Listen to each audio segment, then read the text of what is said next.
And what's up, motherfuckers? It's Brooklyn Menace. And look who the fuck decided to show up. Finally. It's Kegan Ault. It took a minute. But we're here. And look who the fuck decided to show up. Finally. It's Kegan Ault. I guess I should mute my TV. Yep. It might be mine, too. I don't know. Now just bookings. Is it? Okay.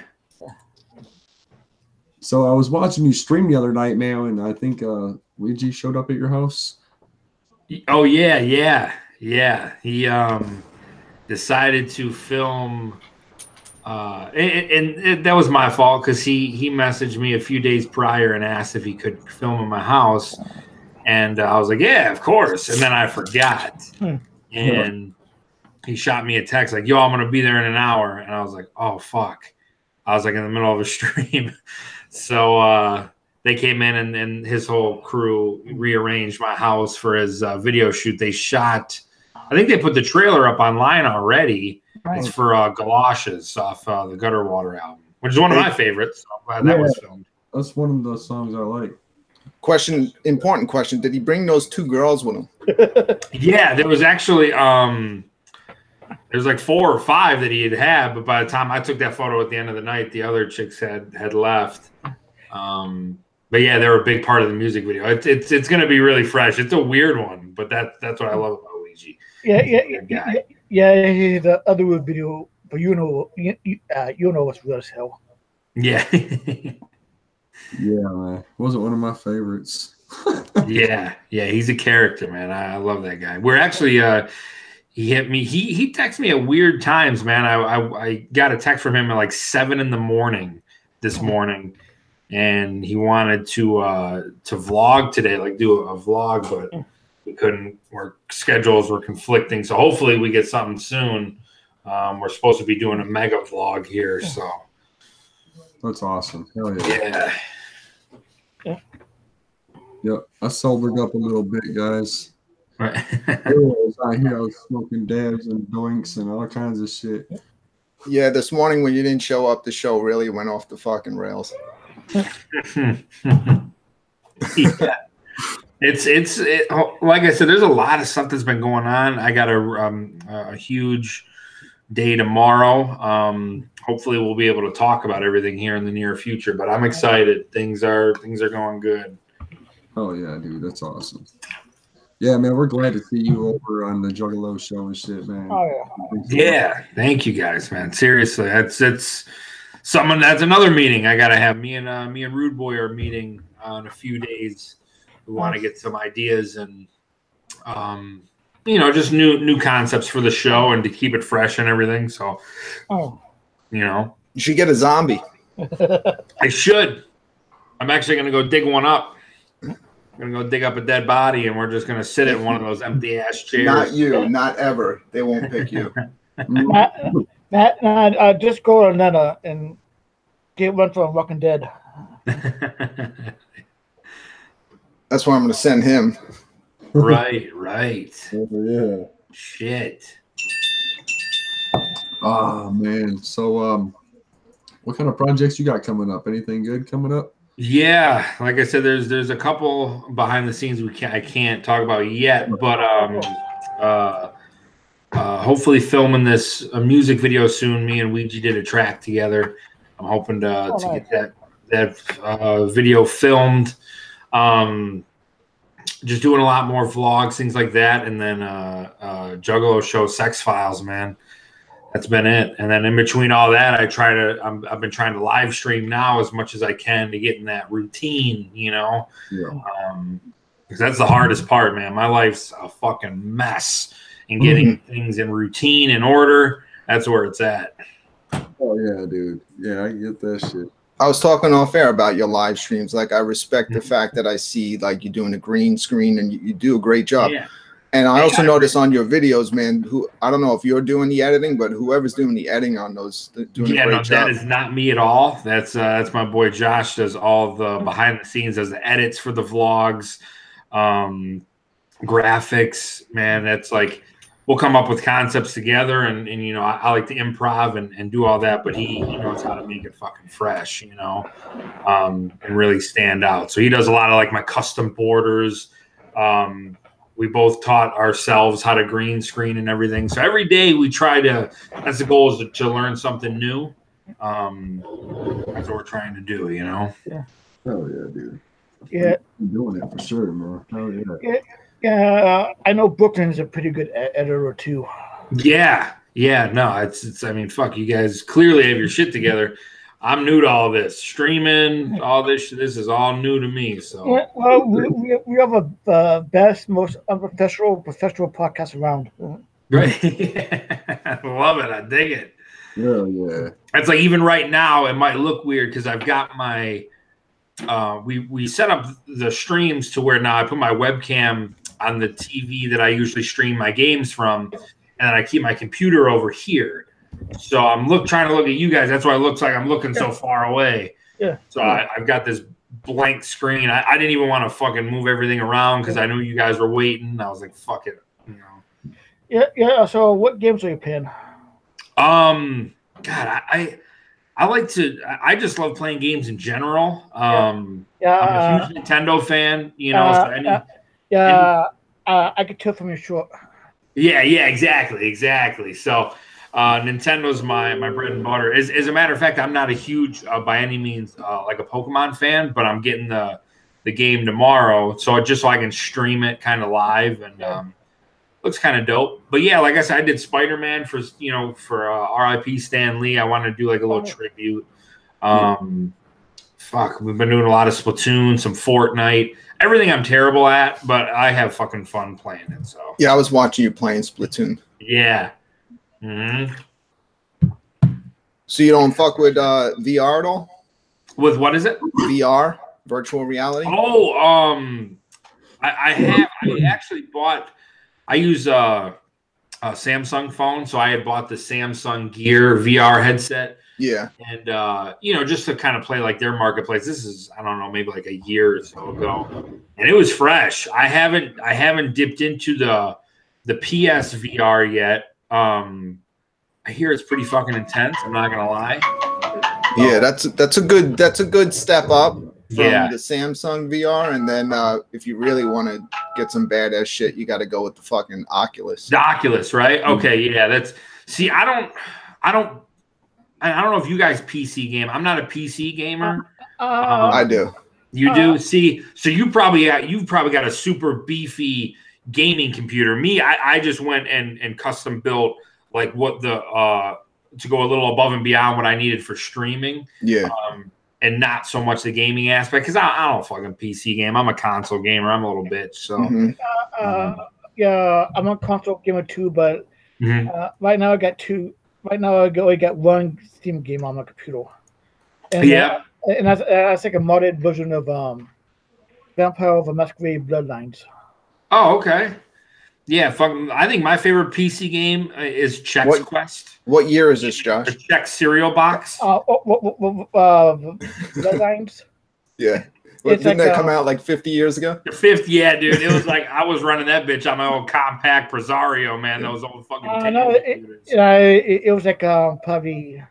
Yeah, it was probably like late 90s. Yeah. It's worth you getting. It was 90s. It's worth you getting VR just to put other people in it and put them in like a scary game and just shoot that. It's funny as fuck. I love watching VR reaction videos, man. Like there's that. What was it on PlayStation? That new Resident Evil. Yeah, that game's scary as fuck. Like I couldn't do that. I could not do that in VR. Like play the whole game from. I promise you, if you tried that, you will literally say, "Fuck that! I am not." Yeah. You will not even want to move the stick to go forward. No, that's what I'm saying. That's just too much for me, man. They had another one before it came out where, like, to promo the game, where you just sit in a chair. Yeah, and you're strapped in. Yeah, that was great. That was scaring the crap out of people. I was watching the reaction videos where I'm not even in VR, and that shit looked intense. So. I don't know, man. Yeah, I don't like jump scares. I don't like them. When you're out of the VR, it doesn't even come close to when you're in VR. Like when you see it in 2D, Yeah. You can't even compare it once you put them fucking things on. Fuck that. Yeah, man. So when you're shooting a video, you're going to shoot a video off of one of the tracks off of the CD you were selling at the gathering? No, it's an unreleased song that we did. It was actually kind of when Traduce came about, because I was working with DJ Clay.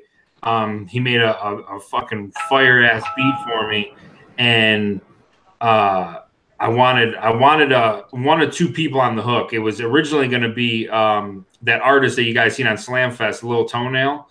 I reached out to him. He was going to be the first one to do it, but then I was thinking to shoot a video. He lives in Florida. It's going to be hard to get him up here, you know. And then, I reached out to Ouija and ran the idea by him. He fucking loved it. He loved the beat. So he came in there and did the shit. I told him, I was like, honest to God, the verse he put on this song of mine is the hardest verse I might have ever heard from him. And even he was like, damn, he's like, I gave you a good one. I was like, yeah, you did, bitch. It's mine. So I'm pumped. It'll be good. We still I got to tighten up my spots. I'm not a rapper. It takes me a lot longer to get my shit done and sounding good. He came in and fucking killed it with like one take. I was like, Jesus Christ, I've been here 3 days trying to get my shit together. So that's the shit, dude. It's gonna be a good one though, man. It's gonna be good. I bet.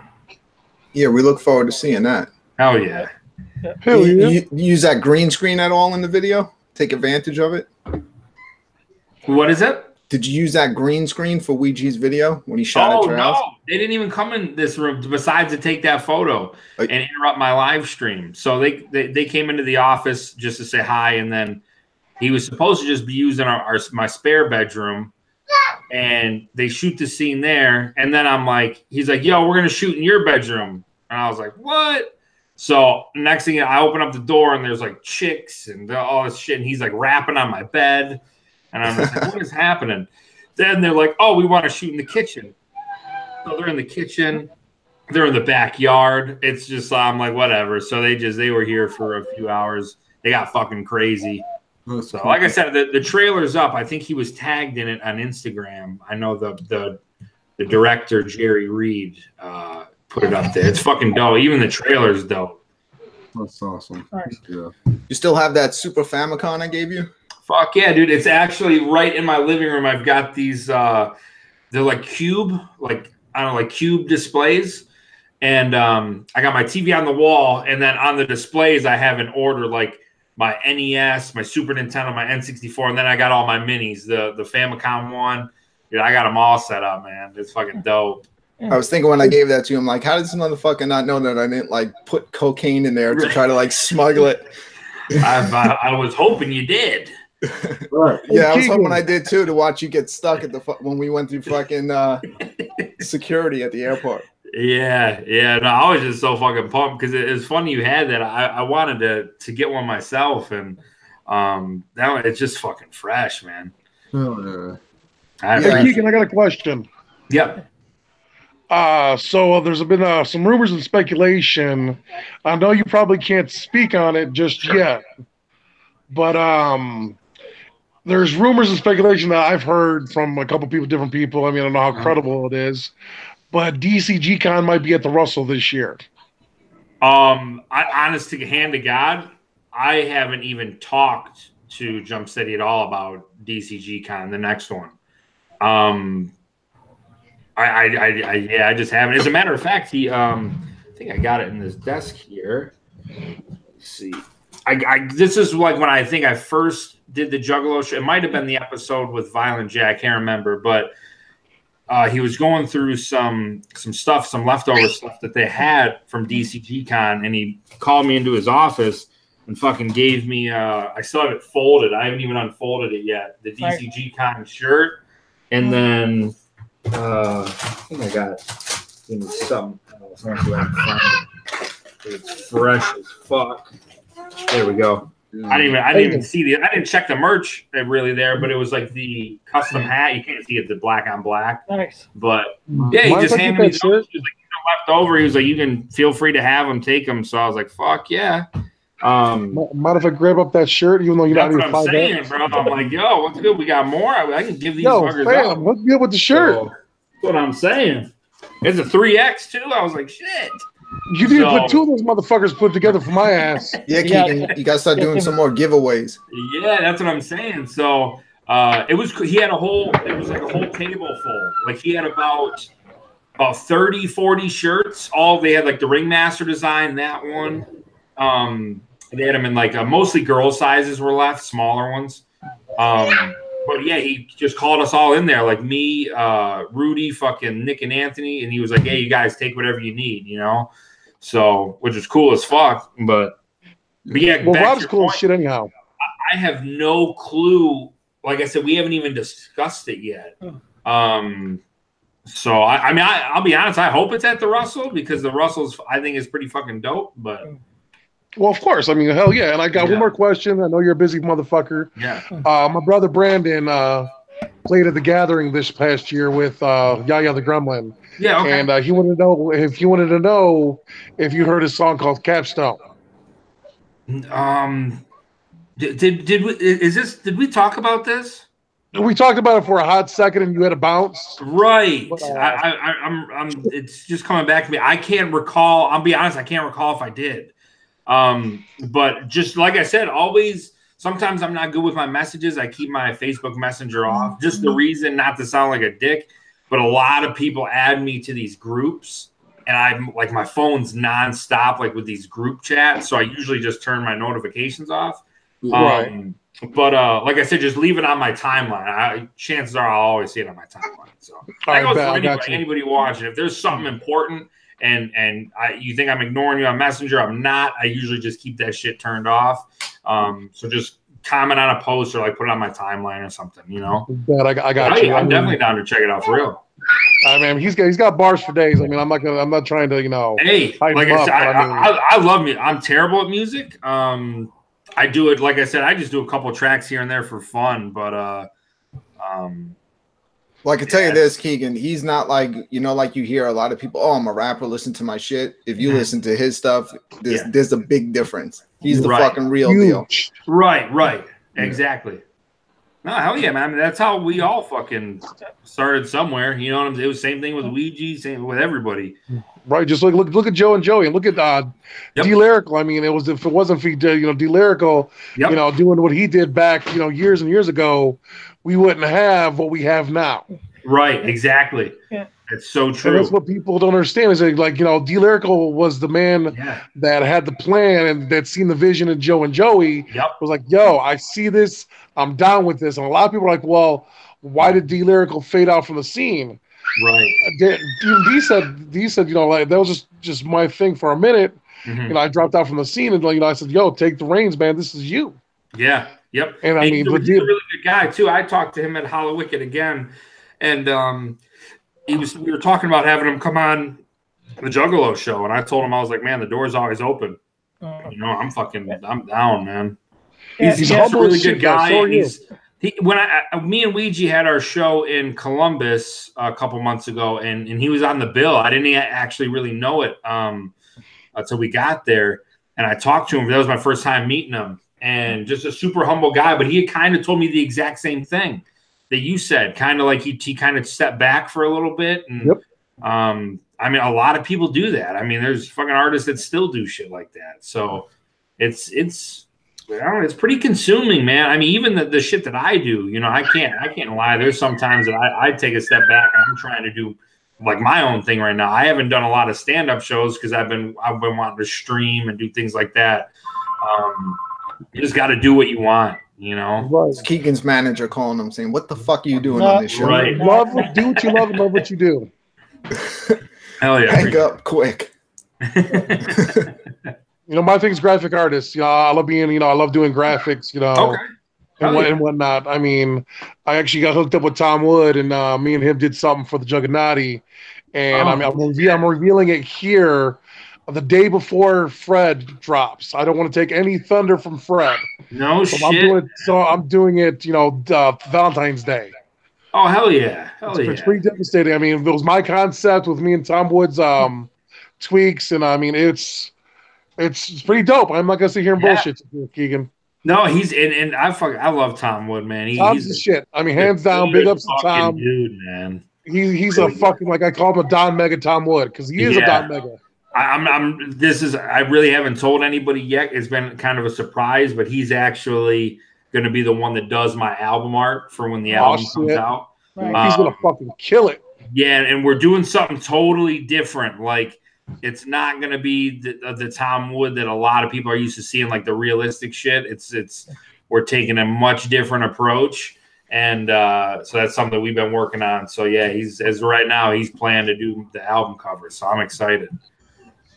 That's fresh. Yeah, if you see a song on your timeline from a guy named Brandon Sanders, that's the song that's going to be looking for. It's called Capstone. Okay. Oh yeah, absolutely. I mean, Ouija knows who he is, just by face recognition, right, and whatnot. Just like you with me, I'm a tree trunk with arms, right. Yeah, Wolf can only fit his head on camera. He can't fit anything else. He's too big. Damn. It's not done just yet. Wait till the gathering next year. You'll see it in full and done. There we go. Hell yeah. Looks like again, Kegan, I got to bounce because I got my babies. Again, Kegan, I appreciate you, brother. Just with Lotus Pod, you know I got much fucking luck for you. And I'm out. Much love. Keep it wicked, Kegan. Keep it wicked. That's awesome. So, Kegan, if you had to get a tattoo on your head and you had no choice, what would you get? I'd probably get like Mario's cap or something. Yeah, exactly. So, yeah, that'd probably be the one. Yeah. Something irresponsible like that. Yeah. You've actually become like synonymous with Nintendo. Even if I'm in a store and I see Nintendo shit, I'm like, yeah, I think of you for it's some funny. reason. A lot of Juggalos say that, and that's I'll be honest, and I even told Rob this. One of the hardest decisions I've made in my life was the Juggalo day in Florida when they did the Jekyll Brothers show. Because everybody knows that's the first album I ever heard of ICP. Like, that's when it all started for me. So that it's got that special place in my heart. That's my all-time favorite album by them. And so that was going on at the same time that the Nintendo Switch release party, like it was like the press release when they were doing the little tour. And it was in Chicago, and they sent me 4 press tickets to cover it. And I told Rob, I'm like, dude, like, this is the hardest decision I'm making. I'm like, but I was like, I don't know if I'll ever be able to do anything like this with those guys again. Like, I want to go cover it. And they totally understood, and I had to. It was such a fucking dream come true, But yeah, that was a fucking tough one, man. And I was like, God damn, why do they have to both be on the same weekend? But do you ever give the Ultimate Super Ultimate Nintendo Guide? The what is it? It's like the Ultimate Nintendo Guide by Pat Country. The Ultimate Nintendo Guide? I don't think I have that one. It's a pretty comprehensive book about the Nintendo. Okay, gotcha. I think I know what you're talking about. It's like it's a hardcover, right? It's almost like an encyclopedia. You do know who Pop NES Punk is? Yeah. It's his book. Oh, no shit. Yeah, he's making the Super Nintendo one now. Yeah. Warloxide left the show. Yeah, I told you before we started, this shit's real unprofessional. Hey, it's all right. Fuck it. Yeah. So you started out as a comedian. How did your path cross with Psychopathic? Okay, so yeah, like I guess to put it, I started doing like live performances like in theater and shit in high school. That's what really started all of it. And then I've been a Juggalo since 999 is when I started. So I was 9 years old, which was like 5th grade. So it was always something that was a part that I wanted to be a part of. And with the minute I graduated high school, I started taking these acting and stand-up classes.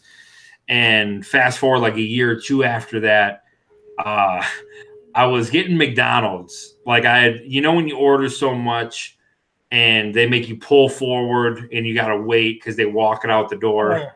Yeah. So I'm in the middle of Detroit. Like it was the day before St. Patty's Day. I don't like all this shit is just, I remember like it was yesterday. And sitting on the bench was this huge black guy. And he had Hatchet Man hoodie on and Hatchet Man sweatpants in the middle of Detroit. And I remember everything in my mind was like, don't talk to strangers. You're in the middle of fucking Detroit. That guy could fucking dismember you if he wanted. Like he's a huge guy. And I went against all my judgment, and I rolled down my window and I was like, "Hey man, I like your hoodie." And he didn't say shit. He didn't say anything at all. He got up and walked towards my car, and he was like, he was just like, "You know who I am?" And I wasn't trying to look at him. I was like, "No, I don't." And he was like, "I'm Spider. I'm, head of security at Psychopathic." And then it dawned on me from the shockumentary and things like that.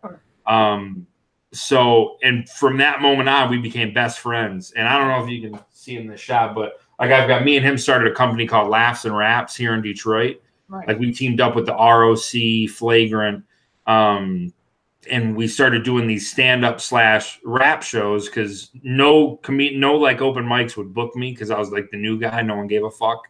So I was like, fuck it, we'll book our own shit. And everything was going well, and then he just Spider actually walked me into Psychopathic one day, introduced me to Rob, like, "Hey, this guy does comedy. I want him to do a set at the Gathering." And that was kind of it. That was kind of getting my foot in the door. And the first year I did it at the Gathering, it went terrible. It was fucking terrible. There was like maybe 4 people, and it was like 4 in the afternoon. No one gave a fuck about me. And but I guess Jump said he was driving by on the golf cart and heard a little bit and thought it was funny. And he was like, "Next year I want to put you in the comedy tent." And then, they've got good reaction and so on, and just snowballed from there. So, but yeah, so I guess you can kind of credit it all to McDonald's. That's what I was going to say. So McDonald's, huh?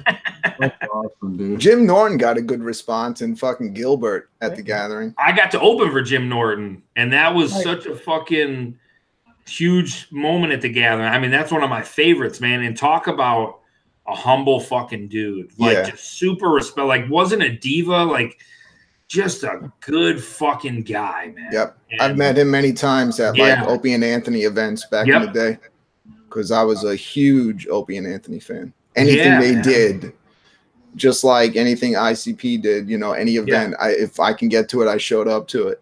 Hell yeah. That's what I'm saying. It was he's cool as fuck. The first big, I guess, when they bumped me out the year after I had opened on like the 3rd stage, they had me open for Mick Foley. Oh, nice. He was at the Gathering, and that's another one. I'm in the green room with Mick Foley, and it's like I'm just flabbergasted. And he didn't want to talk about himself. He was like, "Tell me about you. Tell me about things you've done." And I'm like, "I haven't done shit." You know what I'm saying? But he was just cool as fuck. Just wanted to just talk to everybody. And again, wasn't a big head or nothing. He was like, "Go up there." His agent had actually told Jump Steady before the Gathering, "We only want your opener to do 5 minutes." I was supposed to do 10 minutes. Yeah. And so Jump said, he's like, "I need you to cut it down to 5. I was like, "Got it. No problem." Yeah. And then when I got there, we were talking about, I was like, "Yeah, don't worry. I'm only going to do 5 minutes." He was like, "What are you talking about?" I was like, "Oh, your agent said just to do the." He was like, "Go do whatever the fuck you want to do. Like, I don't give a fuck." And I was like, "God, like, this is awesome." So, Mick Foley was fucking badass. Yeah. I saw his stand-up back at Trice, and there was both great shows. What was it? I saw his stand-up Trice, and there was both great shows. Oh shit! Yeah. He came to my town twice, and right. You ever get nervous? I mean, I saw like there's a picture that you use of yourself. It's pretty much from behind, and you're on the stage at the Gathering. And it's just like a endless sea of people, and you're up there by yourself. Yeah, and that's the thing, man. It's like No, like No, you don't. I get nervous a lot. I'm always nervous, but once you go up there, like I'm just in my head, you know, and it's like, all right, you don't fuck up. Like I make sure to like almost do like the anchor man, the how now Brown, make sure that I'm not gonna fumble any words. But once like I get up there, it's just all, I don't know, it goes away, you know. It's weird because when I started opening the Gathering this year, I was more nervous and there wasn't that many people up front. But by the time like I brought out ABK as the headliner that night, I was just like, man, get me out there, you know, let's have some fucking fun. And then by the time I got out there was fucking like 2,000-3,000 people out there. So oh yeah. How did you get start writing a comedy routine? Truth be told, the last thing I ever wanted to do was be stand-up comedian. I like doing improv and acting more. Yeah. But a lot of my friends were all doing stand-up at the time. I was the only one that wasn't. So I was like, fuck, I'll try it. And I liked it. Like I said, I still, if I had to choose gun to my head, I like improv. I like the in the moment type, you know. That's why I like streaming a lot, I think, because you just roll with the flow. I get to talk to people and nothing's scripted. It's just pretty laid back, you know. But yeah, just so I started writing. Fuck, the minute, like literally the day I graduated high school, I went and took stand-up classes at this comedy club, and outside of Detroit. It's fucking like world famous, and fucking just did it from there. Started writing jokes, and every once in a while now, like something will hit my head, and I'll just pull out the phone and I'll make like a voice note, and then I'll come back to it. You know, like just to remember. Then you can build on it. You know, right. I guess it's good to have improv skills because you can easily get thrown off at a comedy club by the crowd. Oh, 100%. And not just that. I don't think you can perform stand-up at the Gathering if you don't have improv. Because this ain't everyone's sitting at a little table, you know, with their little drink in their hand. Like some nights I get up there, it's midnight, everyone's fucking tripping balls. You know, you got to be able to roll with the punches and think on your feet.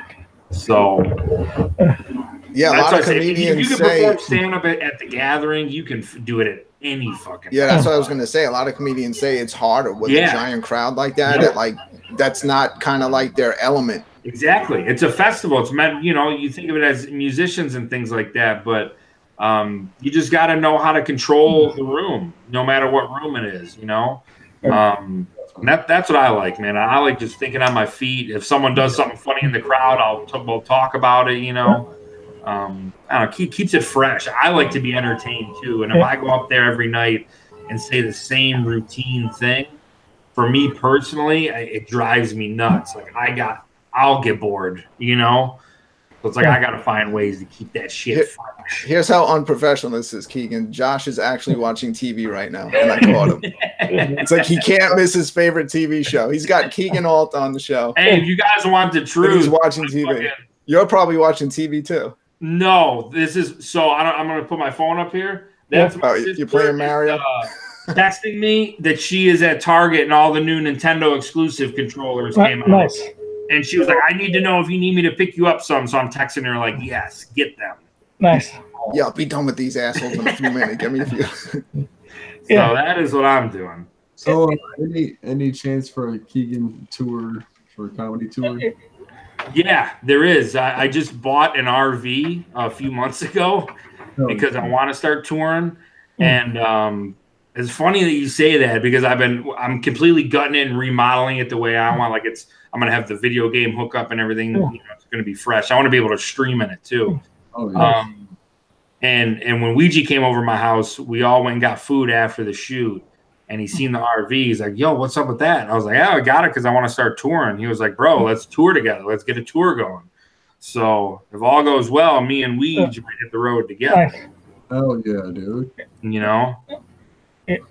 So I know there's some probably shit you can't talk about, but a lot of us are wondering what's going on with light.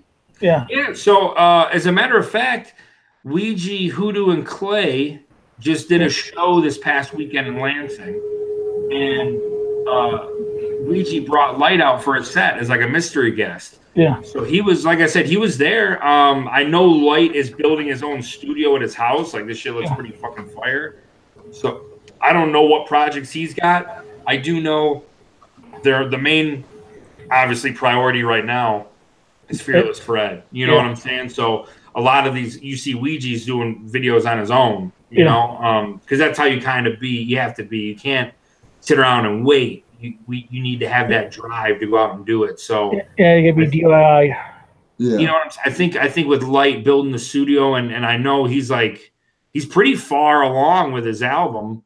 But as far as like where he is, or I honestly have no idea. I haven't heard anything, so I just assume everything's fine, you know? Yeah.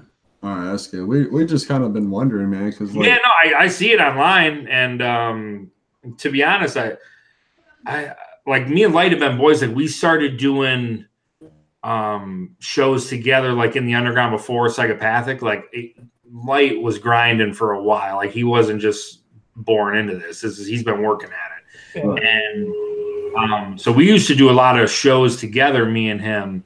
So we were friends way before this, but you know, when he got to Psychopathic, he was so busy doing these projects, and I've been so busy. It's one of those, like, we're boys, but I guess I don't talk to him as much as I used to. Which is not, like I said, it's nothing personal. It's just that we're fucking so busy right now. Yeah. You seem to be pretty close with Ouija from like the videos I watch. You seem to be chilling out a lot. I met that guy for the first time right before the march in DC. Nice. And we rode to DC together with Psychopathic. And I really got to know him then. But me and him have just fucking hit it off, man. And he's a funny guy, you know. I'm a funny guy, so we click there. And a lot of ideas we get, you know, he'll run some by me, I'll run, you know, some by him, and usually we fucking roll with them. So Light and Rito seem like cool guys. Yeah, yep, very humble. Like I said, everyone's fucking. That's what I love about Psychopathic, man. Is we're just your average everyday guys. You know, like there's no big ego drama, nothing like that. That's what I love. That's awesome, man. Everybody seems like they're grinding too. Like those guys are always performing. You have to. Everyone has to be in charge of themselves. You can't sit around and you know, wait for people to grab you by the hand and lead you around. You got to do it. If you want it, you get it. So that's always been the mantra there. Every year, Jump Steady calls me before the gathering, and he's like, "Hey, so what do you want to do this year? What do you?" And I tell him the same thing. I say, "Load my plate. Like, I'll do. I don't give a fuck. Like, I'm there to work, have fun, whatever the team needs me to do." So, hell yeah. We got some podcast stickers made. Mm-hmm. Oh, what do you want some? Yeah, would you like some of the podcast stickers? Yeah. That's what he's asking. If you don't stick them on your wall, they double as postage stamps. Oh yeah, fresh as fuck. Oh, those are fresh. Yeah, man. We have you guys ever think about doing hat pins? Not yet, actually. We need to find a good place for that kind of shit. Yeah. I had some Straight Jacket, the engineer at Psychopathic. He's a fucking hella talented graphic designer, and he made me. Again, talk about best friends. That's one of my best friends. But he made me one night because he knows I'm huge into Nintendo. My super creep ass design where it's me as Mario and I'm jumping and there's a fart cloud coming out of my ass. Yeah, I have that. Yeah, so he made that logo, and then we reached out. I think Custom Hat Pins is who we went through to have them made, but it was fucking good. And I liked the quality of it. They came out nice, and you also had a nice little backing in the package. Yeah, yep. So, and then I had, so Straight did the design for that. And then my boy Josh, who does all my graphics here, he designed the little packaging for it. So, it fucking came out pretty swell. That's awesome. If you want to send us stickers, just let us know and give us an address or a PO box, and we'll send them out. Yeah. There was someone gave me a hat pin at Hallowicked. It was the Psychopathic Traders. And they gave me one at DCG Con too, and they were pretty solid. Oh yeah. Yeah, some of the stuff you see people selling at the gathering, people are pretty creative, artistic. Like like there's some fresh shit that you can find. Yeah. Hat pins seem to be the big thing, man. People loving them fucking hat pins.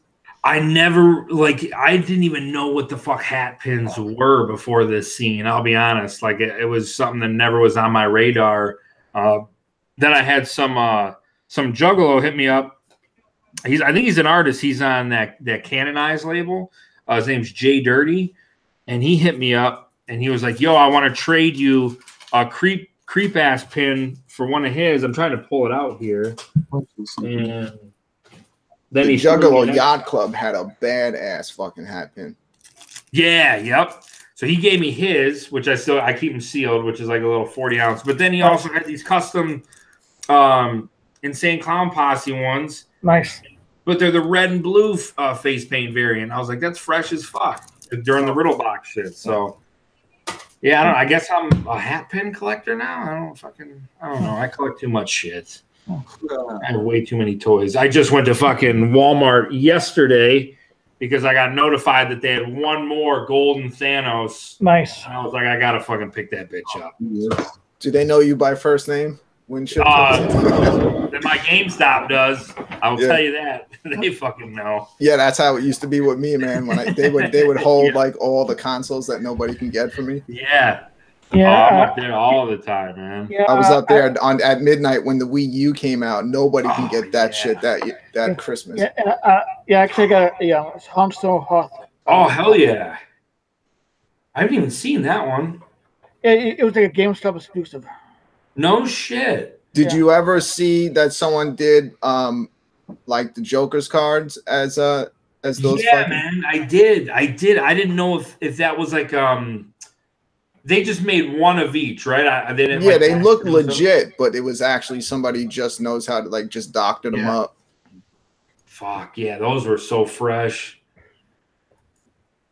I mean, they have everything else. I think that those would fucking sell pretty well if they put those out. I'm just saying, man, and I'm just saying, I told them up at the office, I was like, y'all need to reach out to Funko because I feel ICP is a big enough name to get their own Funko Pop, in my opinion.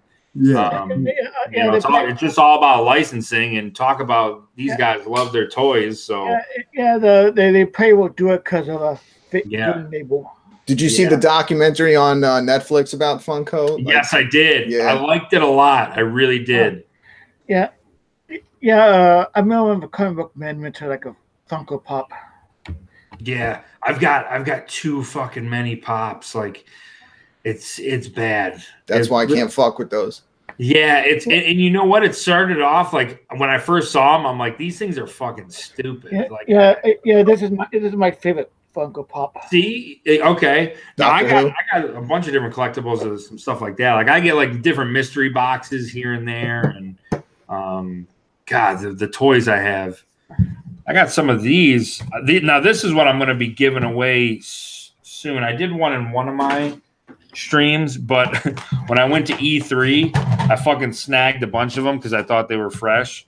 Like this is just one stack, but I grabbed the Daily Bugles. The actual newspapers that they were doing to promote the Spider-Man game. And it's fucking fresh. Like, it's got full pages in there. Like, it looks like a legit newspaper. But it was like, they had little Daily Bugle newspaper, the little things you pull the papers out of, all set up throughout E3. And every day I'd walk by and just grab a fucking handful. I'm like, I'm about to give these bitches away. Shit. It's these new action figures like they're doing all the horror movies, but they come in like a badass box. They'll do like Friday the 13th part 3 in 3D. You flip them open, they're in Target. Yep. Those things are like $28 a piece. Fuck yeah. I want every one of those. I seen one that was Leatherface that was just so fucking sick. Like, and that's my favorite. I'm a Texas Chainsaw Massacre guy, but that's my shit. Texas Chainsaw, anything Texas Chainsaw Massacre I have. Yep. I literally have the first movie. I probably have about 7 copies of it. No shit. For me, I have like every edition that came out of the one with Jessica Biel. That's my favorite. That one was just so fucking good. I have it on like DVD, Blu-ray. Like I don't know how many times I've bought that fucking movie. That remake really like launched horror again, like when they made the remake. But yeah, I have the one of the ones that's hard to find is like on the original. I have it looks like a package of raw meat. Oh no shit! But yeah, I'm old enough where I actually saw part 2 in the movies. Right. It just brings back good memories. Yeah, I always love that that's shit. my favorite series. Yeah, for sure. That's a good one for sure. Then they put that motherfucker. He was in the Mortal Kombat game too. I'm like, how fucking fresh is that? Speaking of Mortal Kombat, CPN says, Kegan, are you ready to catch these Mortal Kombat hands? Yeah, he's been threatening you in the chat room. I'm probably gonna get fucking beat down because I'm a button mashing piece of shit. But yeah, I'm always down. Shit. Here's another one. Someone gave me this game. I just opened it. Like I haven't even put it in my Xbox yet. The Injustice 2, but it's like the collector. I don't know. It's I guess it's got all the DLC and shit. I haven't even played it yet. I guess there's Ninja Turtles and shit. So, do you have the Xbox One or One X? Right now I have the One S. The One S, okay. The One X, depending on what kind of TV you have, can take advantage of. Yeah, a lot of the new games. It's badass. 4K, right? Yeah. Okay. That it's literally getting to the point of PC quality on the One X. Crazy. Yeah. There's like liquid cooling chambers and shit. I'm like, yeah, there are. It's a tiny little console, but this shit is heavy. It's like a brick when you pick it up because it's just packed with fucking technology. I guess is that Killer C in the background? Did you have him on the green screen?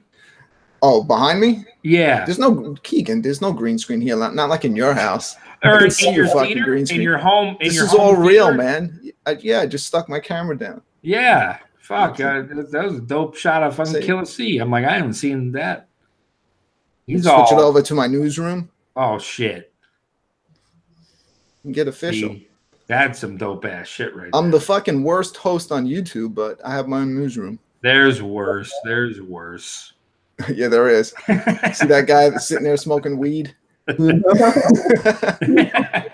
might be a little worse than me. Oh shit. I don't even think you said hell yeah one time this whole fucking show. Hell yeah. Hell yeah. You got to get at least one in. That's his fucking tagline. Oh shit. Oh yeah. You can't say that on your show, Kegan. You'll get a lawsuit from fucking Warloxide. That's his shit. He owns that. But he just what he does is he smokes weed during the show and he doesn't pay attention. But he figured out a way where he could just not pay attention, but then always get himself back into the conversation like he was listening. And all he has to do is say hell yeah. And you see Josh is gone. There's another host that's not here. This is the most unprofessional show on YouTube. Welcome. Hottie on the screen. Shit. Yeah, well, my wife doesn't come in. I was talking about the zombie. Well, they're actually food for the zombie. They keep him from biting me. Yeah, that makes dumbass? sense. That makes sense. Yeah. Sure, you can quit blocking Chuck from commenting in the fucking chat. Chuck Reeves is in the chat trying to comment and he keeps getting timed out. So do you have a lot of more episodes of like Sex Files planned? Yes, we're actually working on the next one. Like I said, now it's a weird transition because that's where, you know, we only do Sex File shows every once in a blue moon. Hopefully they're going to pick up a little bit, but now with them, you know, putting me full time on the Juggalo show, it's like double duty here. So, I don't know. There's going to be a lot of good things coming from Psychopathic here that I'm excited for everyone to find out, and I'm looking forward and going into this this new year too. There's going to be a lot of dope shit. I bet. I enjoyed your behind the scenes at Psychopathic. Hey, video. I appreciate it. That's for me. I've always been a huge fan of the Shaggy shows, the Purple Show, Road Fools, things like that. That show behind the scenes. You know, I've always liked that. I feel like you get to know people in a sense, you know. In this scene, this horrorcore, you know, everyone raps tough or scary, but everyone's pretty fucking funny behind the scenes, you know. And I feel like, in my honest opinion, that's what's missing right now from this scene is a lot of people forgot how to laugh, and everyone's always so fucking angry, or everyone wants to hate on something. Everybody's too serious these days. Yeah, I just don't get it, and that's always been my motto, man. Is I don't like to get sucked into all that shit. I just want to fucking go out there. I want to make people laugh, do my thing. I mean, this scene, I used to get bullied for listening to this shit. You know what I'm saying? Like, I used to get fucking straight up beat when I was in junior high, and it was always like going to shows and before social media, like kicking it with people. Like, it made it so worth it. Like, I didn't give a fuck because these were like some of the coolest people I had ever met. Yeah. And now it's like I fucking hate looking at Facebook now. Like, everyone is just miserable. And I'm like, geez, and that's one thing that I do. It's like I'm I guess behind the scenes, if you will. Yeah. I don't know all the answers there. Honest to God, I don't. But reading some people who have no fucking clue what's going on, I just sit back. I'm like, where do they come up with this stuff? Well, from inside sources. Yeah, I'm like, who are their sources? Shit, somebody fill me in because I fucking thought I knew. But dude, we've heard so many rumors like Psychopathic going bankrupt. Yeah, we're doing like Jay and Shaggy hate each other. That's why they're doing. It's just to buses and shit like that. Yeah, I don't know. I don't get caught into that, and to me, that stuff's all childish. You know, even though, like I said, I'm a part of Psychopathic, if you will. I don't go out of my way to hate anybody. Like, if you don't like Psychopathic, you don't like me or ICP. Like, it doesn't bother me. You know what I'm like? I don't wish ill will on you. Fuck, I don't. I understand that my shit's not for everybody. ICP's not for everybody. But go promote the things you do like. You know what I'm saying? Like, if you don't like ICP but you like somebody else, go promote that person. You know, like, what? I just have never been a person that needs to wake up in the morning like I have such a shitty life to where I just have to be so hate-filled towards people I don't even know.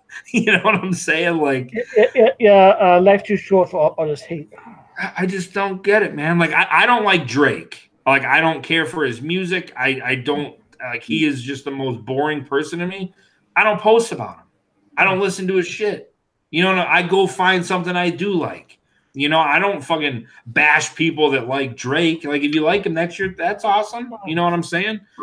I don't like vanilla ice cream. I like chocolate. I don't know I'm not gonna be like, hey, you piece of shit. You know, like, I don't know. I just don't do shit like that. What's your favorite boy band?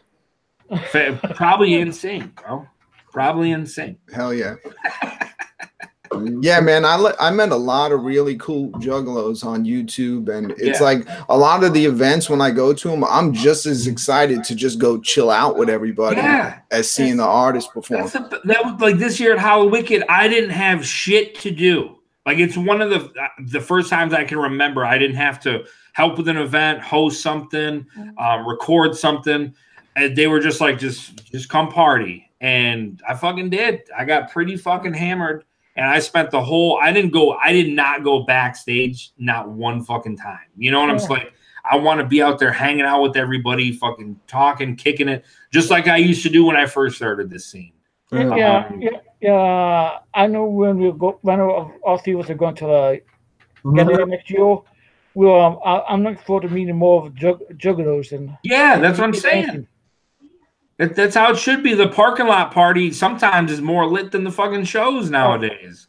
Yeah, like, I don't know. I just have a blast kicking it with everybody. Tell Place Ninja also know if you're a Team Edward or Team Jacob. Oh, Team Edward, Team Jacob. Probably. I don't follow those movies, but I'm gonna be the one that's a werewolf. I think that's Jacob. Yep. Just because I like werewolves better, I guess. I don't know. I had to get one of those pictures in. Watch The Howling. It's a great werewolf movie. American Werewolf in London, the original one. Well, yeah, that was the shit. Man. If you want to see something fun, you can pick up in Best Buy the Wolf Cop double pack. It's fucking insane. I ain't even heard of that. Wolfpack? It's kind of like, if you remember like trauma type movies, it's almost like a throwback to that. No shit. Yeah, it's a cop that turns into a werewolf and fights crime. But it has a lot of comedy in it. It's fucking over the top gore. Oh, no shit. Okay. Yeah. I like shit like that. Yeah, it's really good. Wolf Cop. Oh, yeah. That's dope, man. Oh, shit. Yeah, so I can't wait for this year's gathering, next year's gathering. Whatever. Yeah, the fucking 20th. Yes, I know, man. It was the 25th Hallowicked, the 20th gathering. Man. Yeah. I was at the second and third. Yeah, Mrs. Evil also brought up Silver Bullet for werewolf movie. Yeah, that's another older werewolf movie. Yeah, but that codes up. Can you see the chat room, Kegan? Oh, of course he can. He's looking at his Mario shit on his phone. Yeah. Trying to get them deals, bro. He's doing his taxes right now. Doing his taxes. It's like, fuck, I might as well get these done early while I'm on this stupid ass fucking show. Oh shit! No, I don't think I can see the chat. Oh, okay. Well, maybe some people could put some questions in the chat room. Yeah. I'll be honest. This is, I think, my first Google Hangouts. I've always watched people do it, but I've never been on. Yeah, we've been doing shows for almost a year now, and I mean, I like this layout. It's pretty fresh. Yeah, it's a pretty easy to Google Hangouts is pretty easy to go direct to like YouTube and shit. Yeah, it's the easiest way to just get on and do stuff, but you're still limited. You can't like you can't do a lot of sound effects and all kinds of video shit. Now, not even through your software that you use? And it doesn't let you. The only thing it'll let you have on is your mic. Okay. I mean, I can play sound in my room and you'll hear it, but that's about it. Gotcha. Okay. Still, though, I mean, the way you go between cameras and shit, fuck. Yeah, it does. Yeah, it's pretty cool. Yeah. Wait, you haven't left the camera on me the whole show, Warloxide? Fuck is this? It's not on you. I thought that's in my contract. It doesn't matter. I don't care if you have Violent J on. The camera stays on me. No. You shouldn't have never come on with a blank green wall behind you. I was supposed to have beer. I can put you anywhere. With that green wall behind you? Yeah, yo, I could do some damage, man.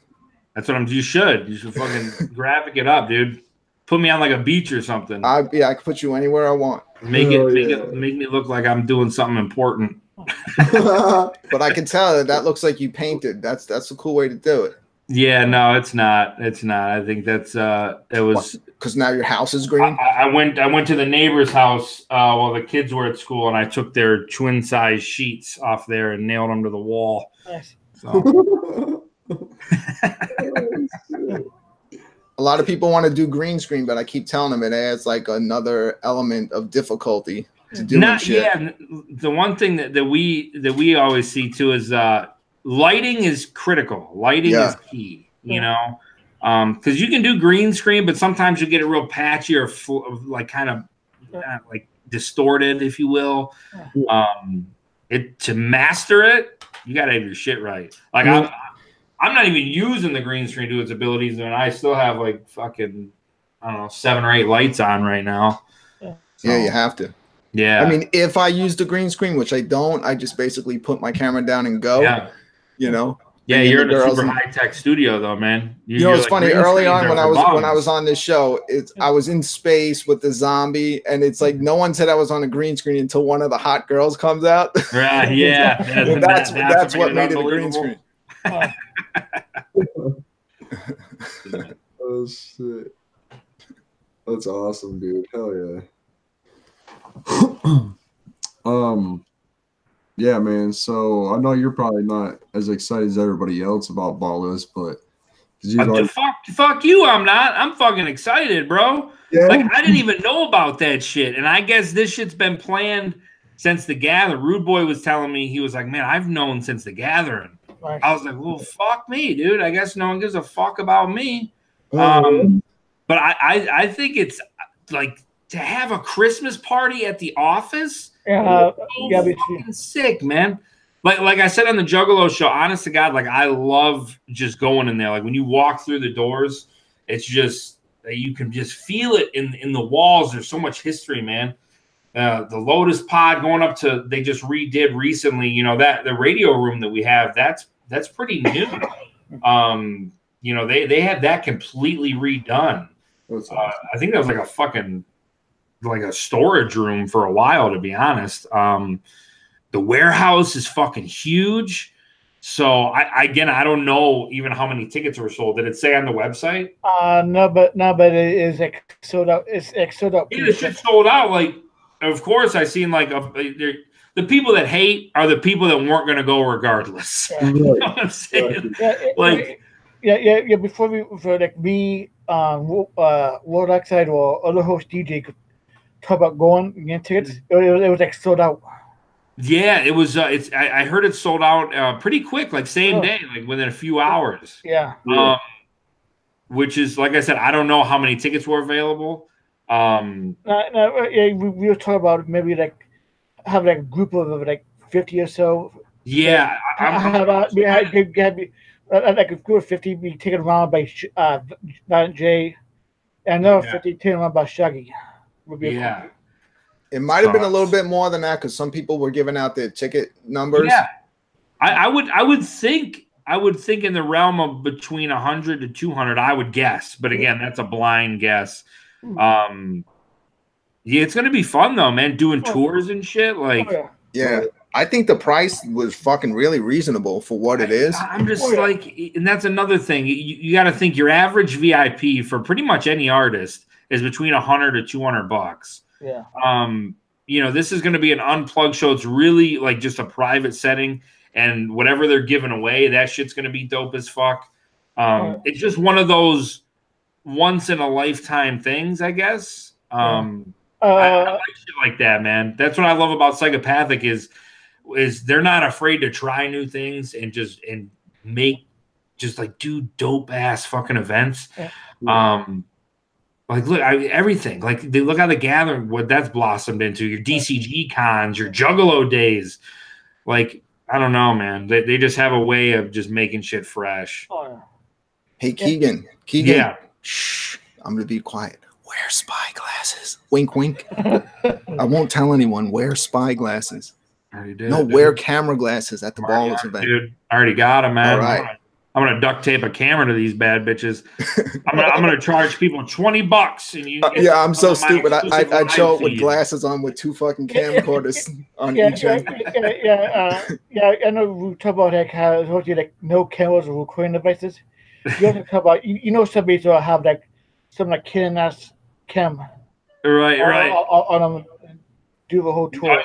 I'm gonna be working the door, man. Everybody that comes in, I'm patting you down. I'm taking your phone and I'm throwing it across the street. Oh yeah, but you know somebody's will find some way to actually have to do it. Yeah, just some like crafty like way to do it. You know how they fuck nowadays? They've got those like HD cameras built into fucking pens and shit. Yeah. Because you know somebody will find a way to do it. But if I fucking find you, boy oh boy, I'm gonna choke slam you right from the roof of the building. Don't say throw your phone. You're making CPN nervous. No, it's gonna be a dope time, man. I'm looking real forward to it. It's literally it's like right before Christmas. What is it? The 22nd? That's that Saturday. 26th.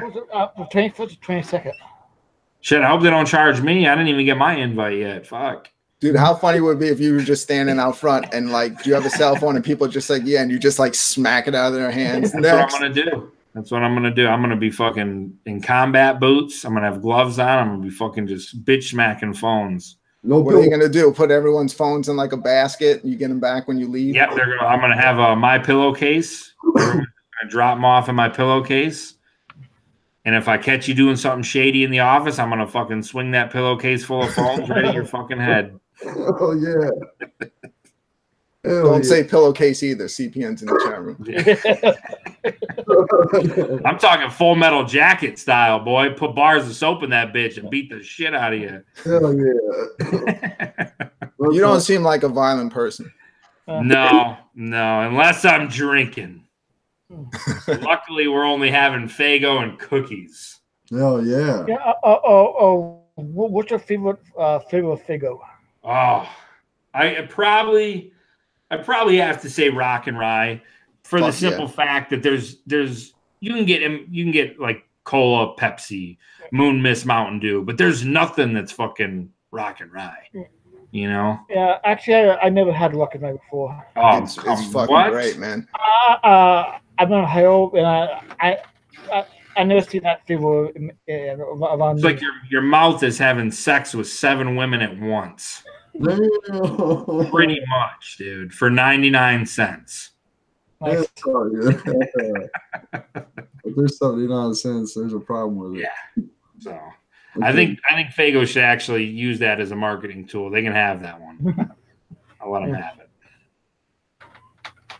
Yeah, we can't get rock and rye where I live, but that was the shit. I had that at the gathering. See, I'm so used to growing up in Detroit, so it's like it's at every fucking gas station you go to. Yeah. There's a gas station near me that I get it at. Yeah. That cotton candy shit, though, man, it's weird how much that tastes like cotton candy. It is cotton candy. It's fucking weird, man. I don't get it. For how cheap Faygo is, I'm surprised of how good of a soda it is. I know. Like, think about, like, I think of cheap cola. I think of like RC cola. Oh, you know, like something you drink and it just fucking rots right through your fucking stomach walls. Yeah. RC, that was Run's favorite soda. RC was just fucking. It's just like sugary motor oil. It was just bad. But yeah, Faygo's pretty fucking solid, man. Yeah, I've been able to find the Faygo cream soda when that shit is just ice cold. Yeah, that's the shit. But yeah, I can't get rock and rye. I'm not a big cream soda guy, but their shit is pretty fire, man. Just don't drink the grape. When you use the bathroom, everything turns green. Oh, so I'm sure someone in the chat room will verify that happens. That shit is good too. It's very delicious. I was gonna say I actually like grape. Yeah, but Volt is pretty good too. You say Volt? Warloxide, show off the tattoos. He has Faygo tattoos, but he doesn't work for Faygo. But hell yeah. Yeah. Actually, I got a Faygo sticker up in my room. I bought enough Faygo. I could probably have a nice stock in. Oh, what bottle is that? What was that? Christmas bottle cola. Oh my god! I haven't even seen that, boy. St. Nick's. Hell yeah! Is that a 3 liter? 2 liter. Damn. They sell around. I don't know if they sell them where you guys are at, but they sell like 3 liters at like Walmart's and shit around here. I haven't seen a 3 liter in a while. Well, Warloxide's in Michigan, so I'm sure they got it all by him. Oh, gotcha. Yeah, speaking of dope arm tattoos of beverages, Ouija just got a dope tattoo of a can of Red Bull right on his fucking arm. Nice. It actually looks pretty fucking fresh. I'm not gonna lie. That's dope. Hell yeah. Yeah, that's probably the drink of choice at Psychopathic is probably Red Bull. Yeah. Oh yeah. Whether it be sugar free or regular, pick your poison. I like Monster, but I can't drink it on the show because the can will be invisible. That's true. That is very true. See, I could be drinking one right now and no one would know.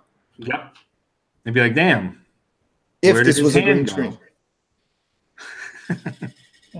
Yeah, if that was a green screen. But it's clearly not a green screen, so yeah. I think you'd be safe. Yeah. Next time I'm gonna come prepared. I'm gonna be sitting on a Bahamas background. Hell yeah! With a Corona. Yeah. Nice. Yeah, man, that would be nice, dude. So what's your favorite? Your favorite fucking Mario series game?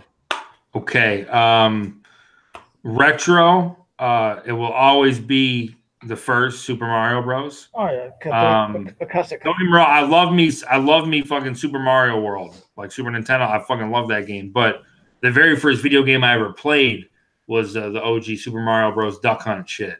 Yeah. So that's got a special heart. But I got to be honest, and I'm not just saying this because it's new, but I put a lot of thought into it. But Mario Odyssey, that new one, I think it's got to be like as a complete whole Mario game. It's got to be my favorite because they do such clever.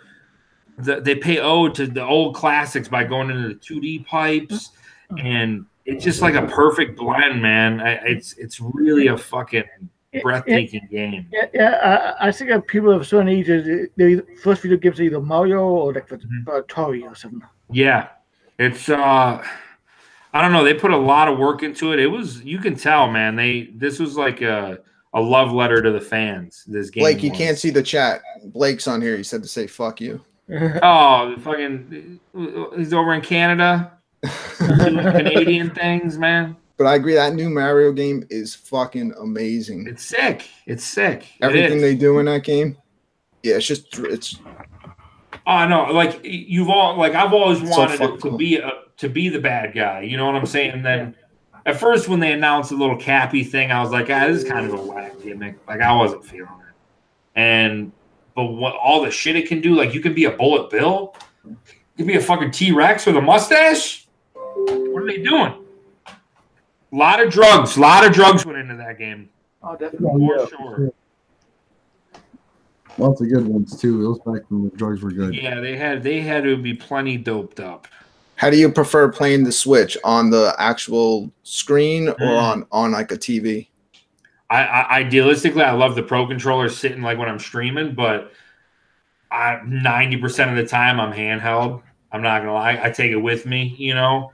Or what really fucked me up is when I first got my Switch, and you know, of course, you got to get Zelda. That's like one of the best games ever made, and I would play it. I would play it till like 3, 4 in the morning. And I'm like, oh my God, I can take this to bed. I don't have to stop. So, and then you're like laying in bed until the sun comes up and you're like, holy fuck, like I need to get my life together. And yeah, so I put in, I think I'm at like 170, 180 hours in Zelda. And all that was done probably within the first week. That's crazy. Yeah, it was a rough time, man. But it was a game changer when you're like, oh my God, I don't need to sit in front of my TV. I can take this bitch while I poop. I'm fucking married, so I'm lucky if I get 180 seconds before I get interrupted. Take it to the bathroom, man. When I was in a relationship, I'd fucking get out of bed and just go take a 30-minute shit break. Right? Yeah. Play some Rocket League. Fuck it. You ever notice they always interrupt you during the cutscenes? Of course. You're like, wait. You can't stop. Can you shut your mouth? Yeah. Did you ever see Racist Mario? What was it? Did you ever see Racist Mario?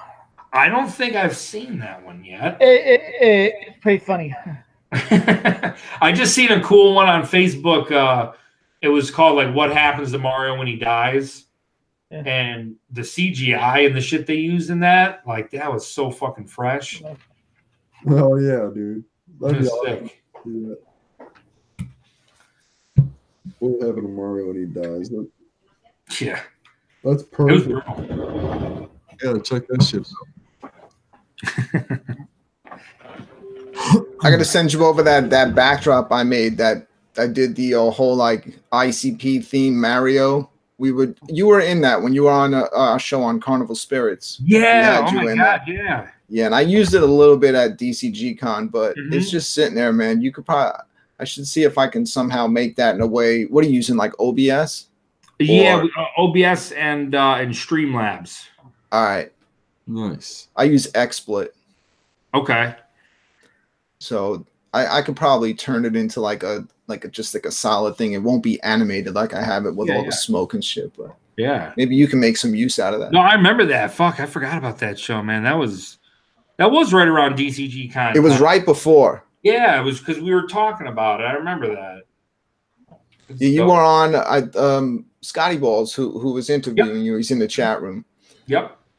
And I think his internet service took a shit during the show, so a lot of it got chopped out. Fucking like it ran smooth during though. Yeah, but it was just the playback was a little chopped up. Right. Gotcha. Damn, man.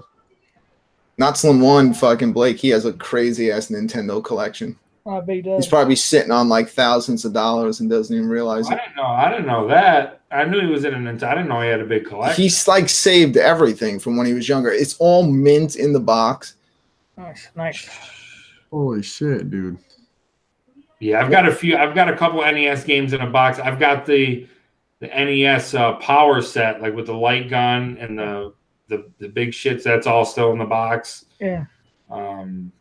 Yeah, I've got some good shit. Yeah, I would love to get like the Super Nintendo Shuttle Run game. What did you say, Shuttle Run? Yeah, for NES. Yeah. Yeah, it was good. I love that game. Whew. What's that one that's worth crazy money? It's like the World Championships. Oh, yeah, we were talking about that the other day. Yeah, that bitch is going for some fucking money. Oh, yeah. Oh, yeah. But they sell for like 30 grand for those things. I have one of them bitches in my collection. Shit. Like a Superman #1 Action Comics went for like $3 million recently. Ooh. It was near mint. Yeah. Save your comics. Yeah, right. You ever notice it's all the shit that you collect that you think is going to be worth something is worth nothing, but all the stuff that you didn't buy. Dude. You're like, fuck, I saw that. So much shit that I was like, this is going to be worth something someday, and then it's not. It probably lost value somehow. Yeah, it's worth like 10, 20 bucks. Yeah, and then you'll read those articles like, oh, check to see if you have these gems, and it's like, oh my god, I used to have that, and I did not take care of it. Yeah. I found all my Garbage Pail Kids cards, and I still have those, and they say they're worth a decent amount of money for some of those. Oh, shit. The last is fucking... Damn, dude, that's crazy. But you know what, Kegan, if you enjoy it, when you see all that shit, when you get home, that's it, man. That makes it worth it. Like, you're surrounded by the things that you like. See, I got to a point with the Funkos a little while ago where I was just like going to the store and then going to like Pop Price Guide and like, oh, this one's worth this. And I was buying ones I didn't even give a fuck about. Like, I didn't even know the characters, you know? Yeah. And the price, like Funko, it's such garbage. Like, unless you get like some really rare, like Funko Shop exclusive, like I had Pops that said they were worth 80, 90 bucks. Now they're worth like 20, you know? And just get the ones you like. I'm just getting the ones now to collect the ones that I fucking want, you know? You know what I'm like, that I give a shit about. Yeah, I got a Star Wars one, a Doctor Who one, and a Game of Thrones one. Yep. Yeah, I'm just gonna chase the ones I want. One man gives him a Harry Potter ones, but yeah, you know, collecting. It's a love-hate relationship. I know. I like collect obscure 80s horror movies. Okay. I just love when they take a movie from the 80s and completely remaster it, clean it up, and do like Scream Factory, that company, like anything that you buy of theirs on Blu-ray is always like top quality. Yeah. Speaking of video games and old school horror stuff, did you see they fucking released that collector's edition of Night Trap? Oh shit! I had that game. Yeah. I heard they was doing like a remaster of it.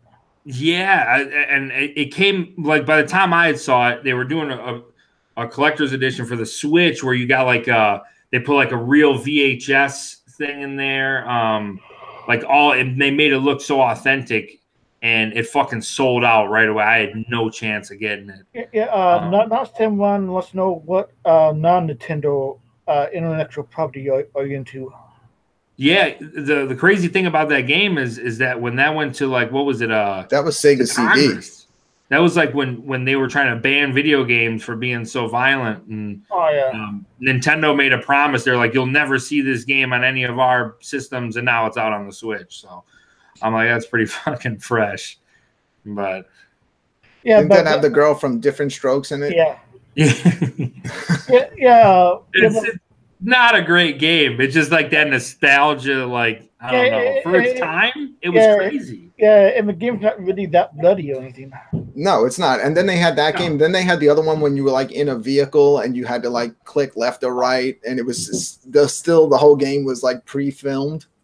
So yes. I forgot what that one was. Death Race or something like But that. yeah, man, I mean, I remember that. I remember that whole holiday season when all that shit was first coming out. I was so excited to get that. I had that Sega CD with all those games. Hell yeah. Yeah, that shit was fresh, man. Well, actually, you better do some talking. I got to mute my mic. It's getting loud up in here. I sent you the nicknames them. I see. I got tagged in this. Maybe I can see the chat this way. I don't know. Nope. Woot. I tried. Oh yeah. I can get him over the link. Does he want to come on? Yeah. You got. Yeah. You got Blake's email, or I can send it to him on Facebook. Actually, I sent to him on Facebook. All right.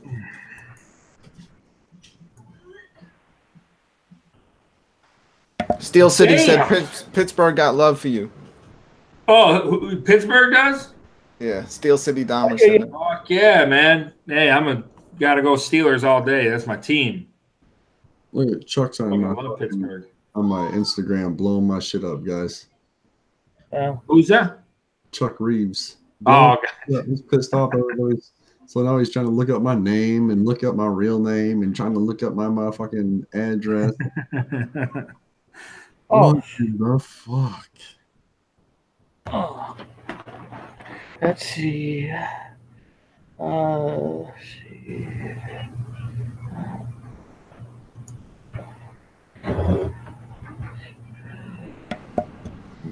Woo. Look, we're all online doing other shit now. I know. That's what I love about this show. Okay, I see. Yeah, you know, honest to God, what I was about to go buy today was you guys heard of that company, that Arcade 1UP? Yeah. Are you talking about those new arcade machines I'm seeing? Yeah. I wanted to go pick up the Rampage one. Oh, nice. That one looked pretty fresh. That's the only one I really get. Until they do, my favorite arcade has got to be the Simpsons one. Oh yeah. Fucking, I don't know. I spent a lot of time on that bitch. But the X-Men one. The X-Men one. Yeah. So that's what I think. Those are both Konami, and I think they did Ninja Turtles too. Yeah, if they do that cabinet, holy fuck.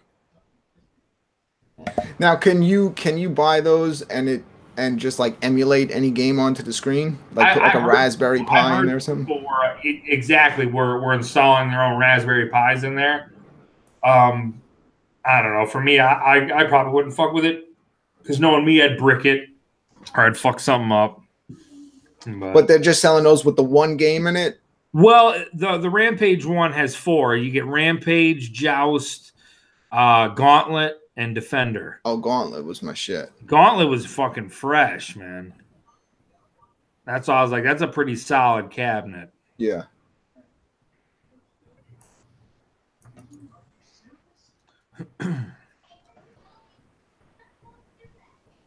Warloxide, wake up. I'm awake, yo. What are you doing? He's texting offline. Listen, tweet. He's on fucking Tinder. Listen, Chuck on here just fucking Josh was doing his dishes earlier on the show.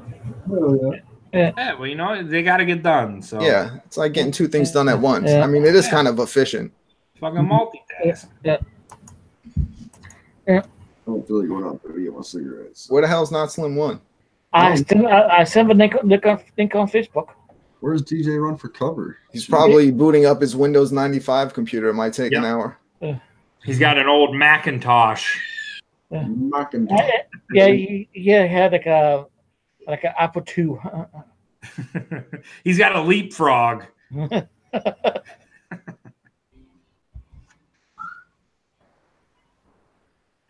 He has a computer with like Windows 3.5 in it. Man. So, damn. Look at that little group photo. What was your first Joker's card, man? What was it? What was your first Joker's card? Like Jacko Brothers. Oh shit. Yeah, mine was Malenko. Okay. That was Riddlebox. That was my shit. Damn. We're going in order here. Yeah, mine was Malenko. Sorry, I had my mic muted. That's cool. Rookie. Box cassette tape. That's back when cassettes were out still. I miss them days, man. Them days were so fun, dude. Like, yeah. Crowd was different. It was less drama. Yeah. There was no social media. Mm-hmm. A beautiful, beautiful day. Beautiful times. People got off the ass, went outside and did some shit. Now everyone's on social media thinking their fucking opinion means something. Oh, no. None of our opinions mean shit. Nope. They just they're mad because their life sucks and they want to take it out on everybody else. Well, you know what? You missed me with that shit. Yeah. Fuck yeah, dude. I agree 100%. And Rox TV's in the house. Hell yeah.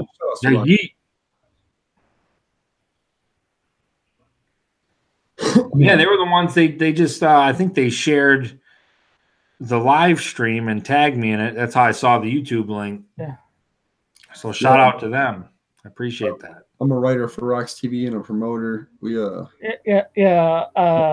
I sent Rox TV a DM a tweet about doing some online promotion for them. Oh, just ready to hear them. Yeah, I've been seeing them pop up everywhere. It seems like they're everywhere, man. Yeah, man. Like, you're working with Trey Pounds, working with King Gordy. That's what I'm saying. They do tons of interviews. Fucking yeah, for real. Yep. Yeah, Bob Rock is a good guy. Yeah. For real. Mercy and love. Oh, here he comes. What up? Whoop, whoop. Oh, look at this guy. How's it going, Kegan? It's going good. They got internet in Canada? I had to dial up, but I'm fucking here. Are you really on dial-up? On my 14 4K baud modem. What's up, bud? Eating some Tim Hortons and staring at a maple tree. I got a ton of dabs and no donuts. Oh, yeah. Kegan. Yo. You were the only two motherfuckers that are paying attention to this shit that are going to be at Big Ballers, baby. What is up, dude? Big fucking ballers, man. Big balls for big ballers. I'm just waiting for them to do this unplugged thing where they come out and they sit on a stool on a wrestling ring that has no ropes on it, right? They're gonna. And then you just got Jay and Shaggy. They're gonna be sitting there. They're gonna be like doing acoustic renderings of whatever. And then Shaggy's gonna be like, "Yeah, I remember back in '99 we released the Amazing Juggalo Brothers, man." And then he's gonna tell a great story about the song that he just performed. And then Violent J's gonna go, "Anyway, here's Wonderwall." It's actually going to be a live ukulele performance by you. Nope, by them. I might be hopping on stage with my little. Was it a tambourine? I want to say tangerine, but I think that's an orange. I believe that if you would go out on the stage and smack anything, it would definitely be a I think I'm going to hop on stage there, and I'm going to probably be a backup singer. I would assume. Oh yeah. You got any dance moves, or are you just gonna stand there like? I got like 3 or 4 of them. I got 3 or 4 of them. Yeah. I got one of these. Dude, I do. The string is my favorite, dude. Like when Conan O'Brien used to do it with his hips. Oh yeah. It's going down, man. Kegan, how many people are gonna show up there? 200? 250? Probably 20.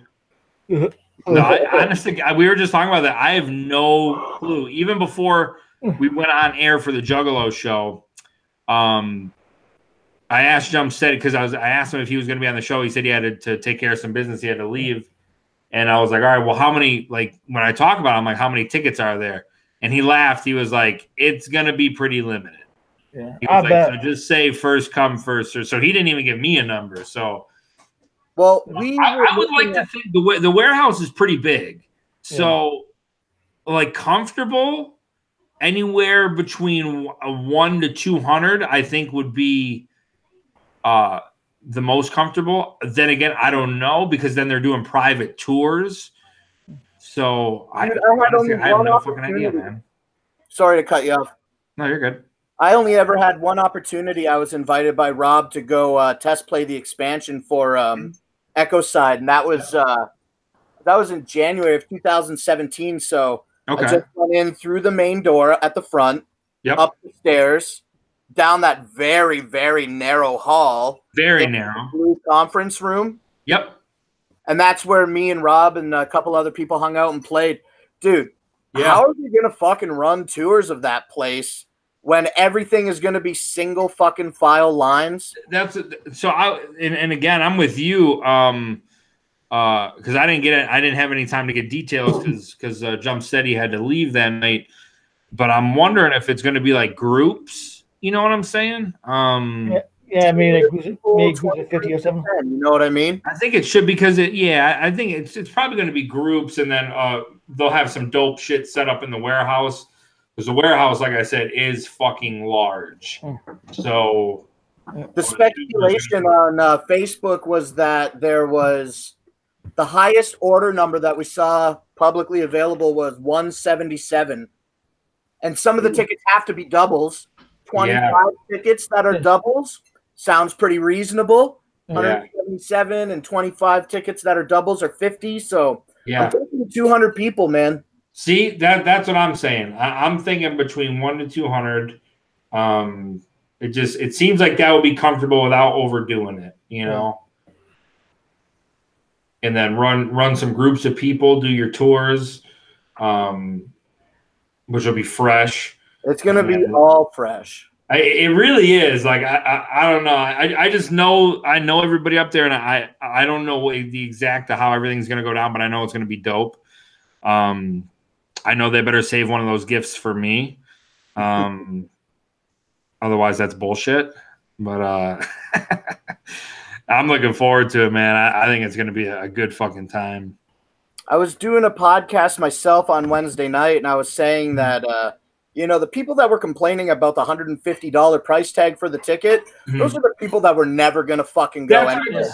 Yeah. Like, it could have been $25. They would still bitch about it. So probably right. I think that I know that I was also saying then that it's definitely not a cheap concert. You know what I'm saying? Yeah. But if you're a juggalo and you allowed those men to fucking manipulate your life to become the person that you are today, which everybody right now that can hear the sound of my voice has. Yeah. But Insane Clown Posse has never, Psychopathic Records has never taken the opportunity to present anything like this ever. That's what I'm saying. Yeah. And so to have a completely unplugged concert with only 200 people, I really, really think several things. And that's one, it's going to be super dope. Two, I think the people that paid $150 for the fucking show, I'm really hoping that, like, not in like a bitch made way, but I just really hope that the juggalos are going to be like, man up and like be on guard for all the no phones, no fucking cameras. Right, exactly. I'm hoping that really, like, and if you see somebody that's standing in the crowd with their fucking screen out, I don't think that it's bitch made to fucking call them out, because it's just like $150. It's super unique. I certainly would be pissed if I paid $150 and somebody else got to get it, like, essentially, for free. You know what I mean? Exactly. I was saying, again, I'm pretty long-winded, but I was also saying that, it's the emotional value that you can apply to that $150 that brings value to that concert. Because these guys have never done anything like that. And for the most part, you love these guys and what they do and what they've done for you without them even really knowing it. Right. It's just, I feel like there's a lot of aspects that cheap-ass juggalos that were never going to fucking go just don't really comprehend or take into consideration. Yeah, if you break it down, you go to a concert, it's usually, I don't know, I would assume 30, 40, maybe, depending on the thing, $50, which isn't that expensive, especially if you look at concerts nowadays. And meet and greets are always between $100 to $200. So it's like you're getting the VIP like you would if you bought a VIP access to a normal concert. So, but on top of this, like I don't know. I love the Psychopathic place. I love that Juggalos are going to be able to get a sneak peek at that. I mean, even for us, like it's kind of like an unspoken rule there not to like live stream or walk around and take even us as artists and take photos. You know what I'm saying? So they're instilling that same type mantra, which kind of keeps that mystique to it, which is fucking fresh. And like I said, it's at the same time, if you couldn't afford it, you know, it is the holidays, and this event came up kind of quick. Yeah, I did. It's not like there's something you're like a release that will never be, you know, like some album. You're not missing anything crazy like that. It's just a personal experience to come spend Christmas time at Psychopathic for an exclusive unplugged show with a fucking free Christmas gift. And you know they're going to have some fucking surprises lined up. So I don't know. I think it's dope. I don't like, no matter what they did, they could have fucking just did a normal Big Ballas in Tennessee, and they'd be like, oh, why the fuck are they going to Tennessee? I fucking, you're never going to please everybody. Hey, Kegan, I'm real suspect by what Blake just said. I think you better check him extra hard for a camera. This motherfucker. Oh, I am. Oh, I wouldn't even be a problem if anyone called someone out with a camera. You know you're going to have that fucking camera with you. Right. You're getting frisked. Yeah. A full frisk. Yeah, you better pat him down extra long. Latex gloves. And everything's going I want the raw treatment. I want you to search me. There's gonna be cameras falling. There's gonna be cameras falling out of every single pocket. Yeah, that's gonna be fresh. You know, the thing about getting the tour is gonna be super sweet too, because you know, again, like just that factor of emotion that I personally am applying to this concert is amazing. To think that, you know, like I don't want to sound like a fucking hound dog now, but it's an opportunity that nobody's probably going to get again for a long time. Sure. So to hound dog it a little bit, I think is justifiable. And like to be able to get the opportunity, bro, to walk through the Lotus Pod. Are you fucking kidding me? Yeah. The only time I've ever seen the inside of the Lotus Pod, maybe a couple black and white pictures a couple years ago when the Clowns were recording the Mighty Death Pop. Yeah. Even earlier, maybe in 2016 or in 2017 when Psychopathic Records released that Harlem Shake video. Yeah. Was filming in the Lotus Pod and everything. I forgot about that. Yeah. And so like there's definitely a place where you can go online and see it right now. So fuck your phone, man. Go look at that. It's so dope. It's so dope. And one thing that I love about the Lotus Pod, it's for me as a fan, it's fucking it's like breathtaking. Like it's so crazy to see gold and platinum plaques on the wall. Like that's fucking crazy. Like even at this, I've seen them a million times, but every time I'm just like, especially when I see the Jekyll Brothers one, because that was, like I said, that's my shit.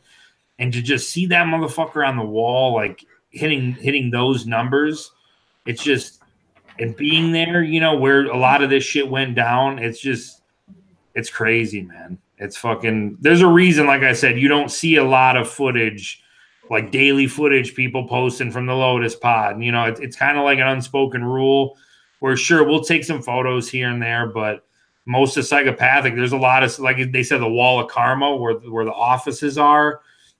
No one really knows what that looks like. You know what I'm saying? God. And if for anybody that hasn't been into the warehouse, like you're in for a fucking shock. I never got to see the warehouse. Just walked in the front door. Yeah. Went up the stairs to the blue conference room. Downstairs at that main floor bathroom change room area.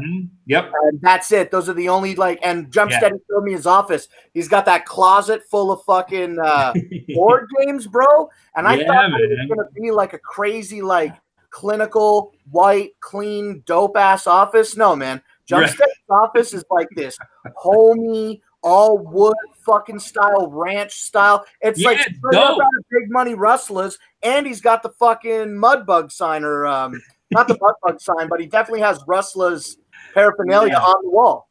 Yeah. It's dope. I'm so fucking stoked. I know. I'm pumped. And you know what? The people that are going are just as pumped as you. And that's all that fucking matters. You know what I'm saying? Not one person that hated on it bought a ticket and is going to be sitting in that room with their arms crossed, all miserable. Like, you know what? My car, $150 for this. Yeah.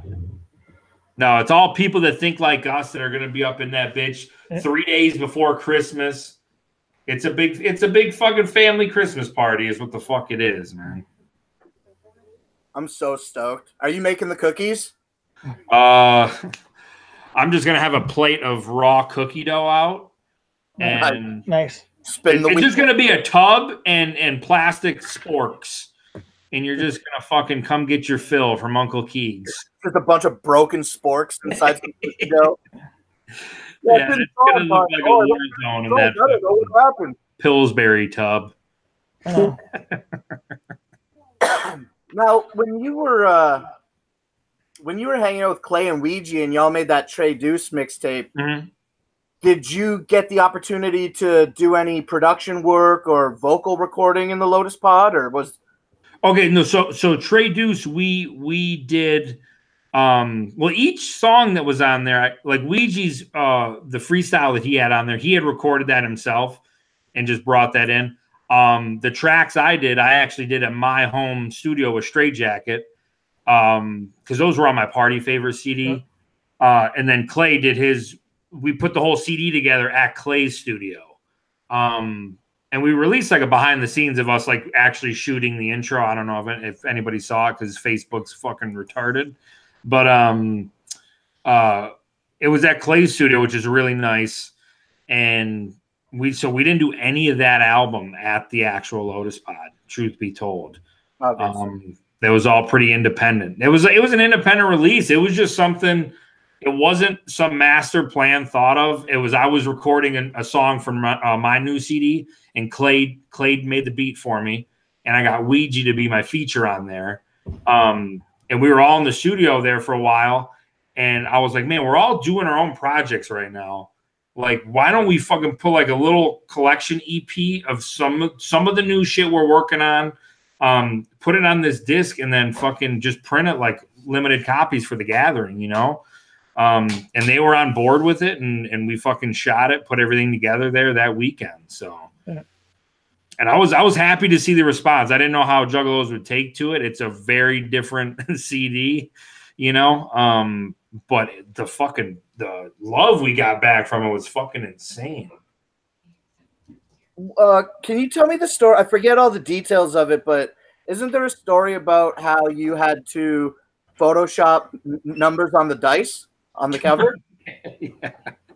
Yeah, I'm sitting next to Josh right now. He did it. But yeah, so the Traduce, I got to give that credit has to go to Ouija because, I like I said, I don't have many albums out, so I'm not really good at naming albums. And we were talking about all the track listing we had, and it was 5 tracks. Ouija's like, that's a Traduce, man, and we're like, oh shit, that sounds kind of that's a 3 and a 2, that's 5 because Clay had these big fucking dice on his desk, and we were like, fuck it, it's Traduce. Like, grab the dice, let's go outside the front and shoot this fucking cover. And yeah, and then weren't even thinking about it, so we fucking Ouija was holding the dice wrong. I think you can see my Facebook photo, but by the time the album hit, they were magically changed to the right numbers. That's dope. Yeah. I wonder if it would have been funnier in hindsight not putting the Traduce on the dice. Right. Just leaving it, right. So yeah, cool. Fucking Ouija did name that album. That was it was my album that I guess he named. So that's awesome. Hell yeah, dude. What about, I just got a million questions for you, Kegan, because it's undeniable. Every time I see you, I'm showing you big love. Oh, yeah. Me and you are fucking homies, bro. We're bros, bro. Don't even act like that. I want to ask you about all kinds of fucking random shit for this podcast. Tell me about the first time that you remember meeting Ouija, and then maybe like what your initial impression of him was, compared to obviously you guys are dope friends now. Yeah. Was it like that out of the gate for you? Yeah, he was a bully. He gave me a wedgie. No, but the first time I met him was the day before the march, and I came up there because we had a shuttle van we took from Psychopathic to the march, and I was part of that group. So I get there, it was like me, Clay, and Clay was working on something in the studio with Ouija. Or I'm sorry, he was doing a track for Clay's album at the time, and Ouija had heard it. And this is my first time meeting him. He came in there, was kind of like, "Hey, what's up, man?" And that was it. And then he heard what Clay was doing. He was like, "Do you mind if I jump on that song?" And Clay's like, "Fucking get in there." So off the top of his head, Ouija fucking laid down this sick verse for this track and killed it. And I was like, God damn, this guy had no notebook, he didn't write his lines on the phone, he just went in there and would hear it and did his one take, did his ad libs. He works so fast, it's insane.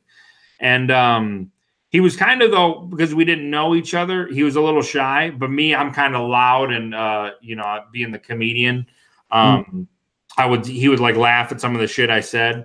And then it was like a fucking 8 or 9 hour drive from Psychopathic to DC, and we're all in this tiny little van, and you learn to like each other. You're either gonna like each other, you're gonna fucking hate each other. But no, it was really dope. We kicked it a lot on that trip and started talking, and then when we got back, it was like a couple months went by. I didn't even talk to the guy, and I can't remember how we started talking after that. But yeah, we just started snowballing, and I had ideas that he thought were dope, and he had ideas I thought were dope, and here we are today. We're fucking vlogging, dude. Dope, man. You know about that vlog life, dude. I know all about it, bro. You know. That's really fresh, man. Yeah. How fucking amazing. Did you get to stand at the foot of, sorry, I'm not an American. Is it the reflecting or the reflection pool?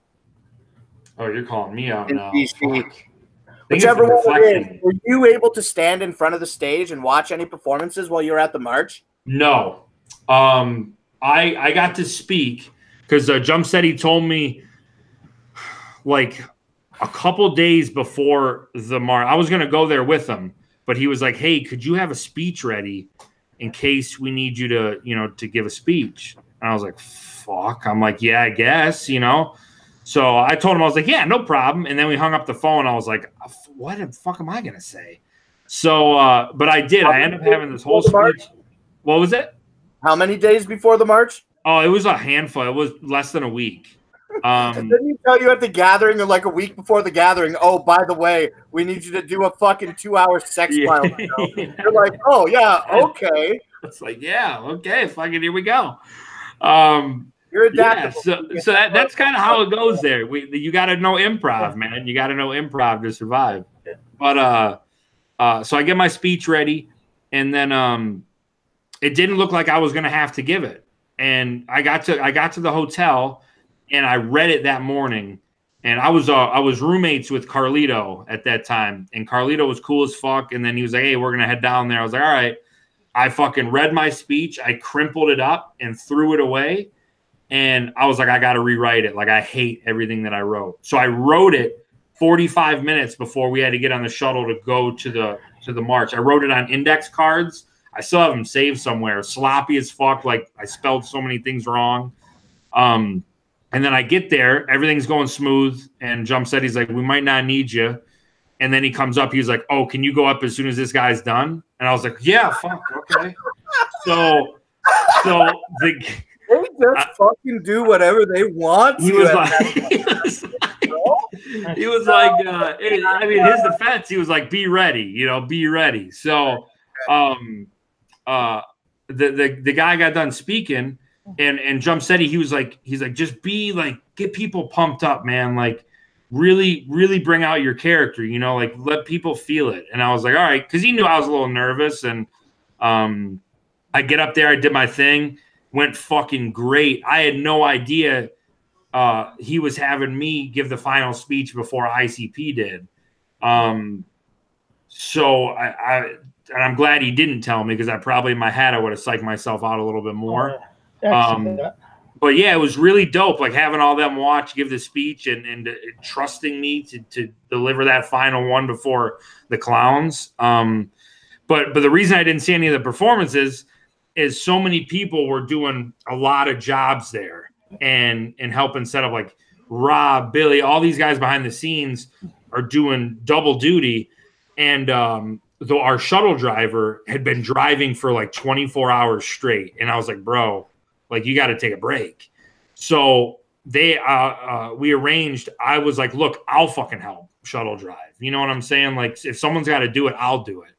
So for me to get like the artist back and forth from the hotel, I just volunteered, you know, and just to kind of, they had me help relieve our shuttle driver at the time. So I was like, you know what? It's more important that we make sure that everyone gets there. You know, like I gave my speech. People want to see Ouija, Light, ICP. You know, that's why they're sticking around. So it's just that not having a diva mentality and really putting the team first is what we always do at Psychopathic. So yeah, it sucks. I wish I could have seen the performance, because that's one I wouldn't want to miss. But at the same time, I'd rather fucking see the team succeed and see, you know, the show put on the way it was meant to be, you know. That solidarity at Psychopathic Records like that always sounds like so fresh, man. I'm so fucking glad that I'm a Juggalo. Could you even imagine what your life would be like if you weren't a fucking Juggalo? Yeah, I'd have a lot of free time. It would be a lot of fucking free. I wouldn't be traveling all over the country trying to keep up with these shows. I wouldn't be dipping my cookies in Faygo. That's for sure.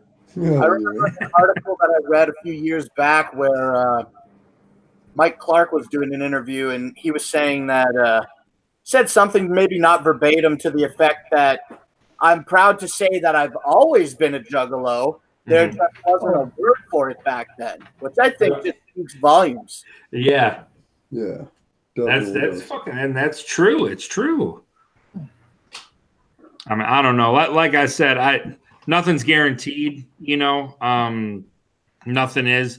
That's why I'm fucking humbled to be a part of this and to be able to help. And my mantra is just fucking have fun. You know what I'm saying? Like we could wake up tomorrow, fucking shit could be different. They could be like, "Fuck Kegan, we don't like Kegan," and they could fire him. I wouldn't have any ill will. I wouldn't have ill will, because Psychopathic's fucking given me a lot, man. Like they've put me on, they've put trust in me, you know, they've done it time and time again. So I could never be salty no matter what were to happen tomorrow. Honest to God's truth. And do the day where you can, because tomorrow is a promised.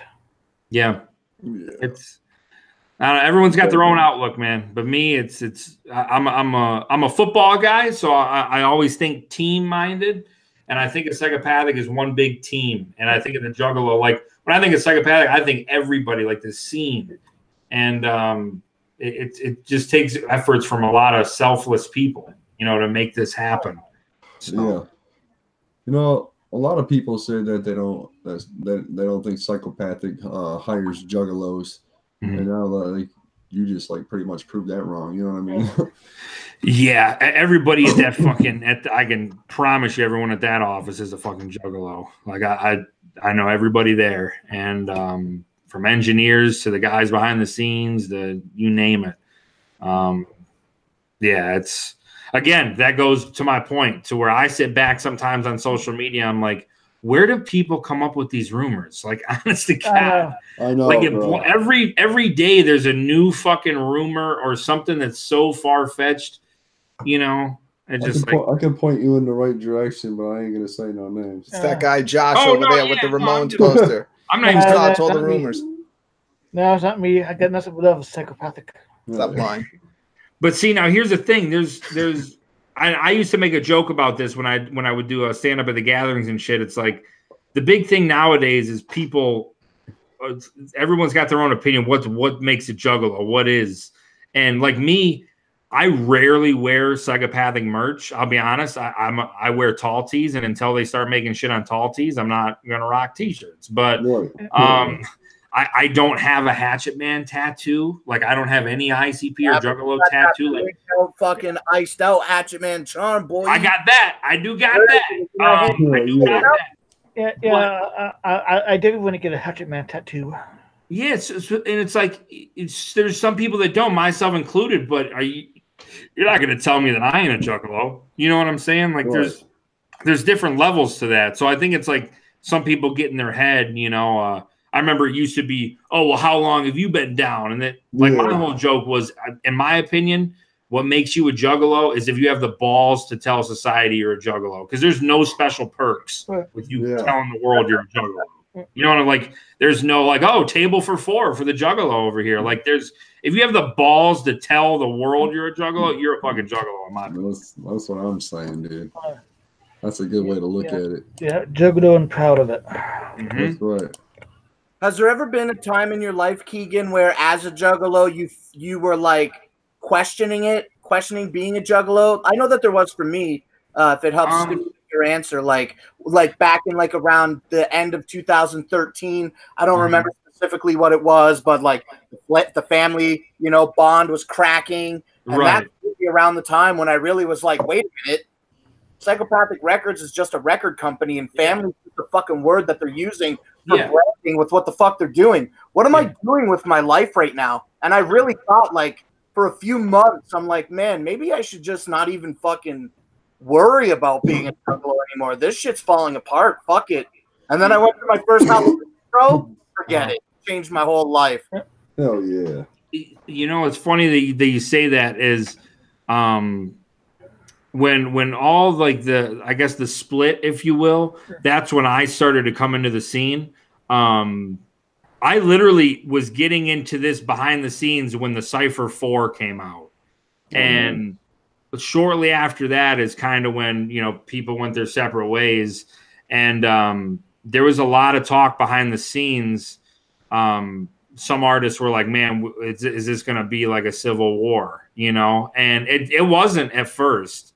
And everything was kind of calm. But then with social media and all this, like, so many rumors started and there were just a lot of shots fired. There was, you know, everybody seemed to be taking shots. I didn't like that. I'll be honest. I didn't like that at all. It sucked for me because I was like, man, I'm finally getting my break in here and everybody hates everybody, you know? And I'm like, fuck, man. Like, I just want to make people laugh. You know, that's always been my goal. And it got a little discouraging for a little bit, I'll admit. Even today, sometimes I do my best not to scroll through Facebook or get sucked in the drama. But my whole outlook is, look, man, I'm just going to keep doing what got me here and do things that I love having fun doing. If you want to be along for the ride, so be it. If you want to sit there and shit talk, and you can do that in your own corner. I'm not trying to hear it, you know. I just don't live my life like that. You know, it's like I said earlier on the show, if the biggest thing for me and what I really feel could change this scene completely is if you quit focusing on what you hate or don't like and start supporting and focusing on the shit you do like. You know, I'm not even saying you got to like me or support me. That's your call, you know? But instead of saying, fuck this fuck them, or fuck what they're doing, or they're starting, why? Like, what do you like? Ask yourself that. Like, I don't like Drake. I don't like his music. I think it sucks. Like, I can't stand the guy. But I don't post about him every day. You know what I'm saying? Like, I don't fucking hate you if you do like Drake. You know, like, people like different shit. And if you start focusing on what you do like, your life's going to be a lot fucking happier. You know, because you're spending your energy on the shit that makes you happy. But waking up every morning and grabbing your phone and being like, fuck this guy. Like, people you never even met. Like, how bad does your life suck? You know, how miserable is your fucking life that you're so worried about the actions of people that do not affect your life at all? You know? Yeah, man, I agree. And you know what? Starting tomorrow, Brooklyn Menace channel is officially all new kids on the block channel. Fuck it, man. See what I'm saying? I'm just gonna do what I love. If they don't like it, fuck them. Yeah. Oh my God, Kegan, what the fuck, man? You were too busy playing fucking video games on Monday night. Why didn't you go to the Fillmore, man? You're fucked, bro. What the fuck? I'm a piece of shit. Yeah, and a fucking idiot. To put lightly. Yeah, dude. I can't even tell you how many times this podcast has hit me up and I forgot. And like even this morning, I was supposed to do it this morning and I had shit to do and I totally forgot. And I'm like, dude, I'm the fucking worst. Like I for real need a secretary. I need something to get my life in order. Reference to Tenacious D, right? What's that? I said you know that right now. I'm making a reference to Tenacious D, right? I know what you're talking about, and I wanted to be there. Why weren't you there? Because I forgot. Bro, I don't know. You know what? I didn't even forget. I didn't even know. I honest to God, I didn't even know that they were in town. Sick, bro. Are you in? And I'm not gonna lie. I'm not gonna sit here and lie and make up an excuse. I didn't even fucking know. And that shows you where I'm at in my life right now. You're just too juggaloed out. You got to take a I'm just too stressed, bro. I'm stress eating. I'm losing a lot of weight rapidly, and it's due to stress. Yeah.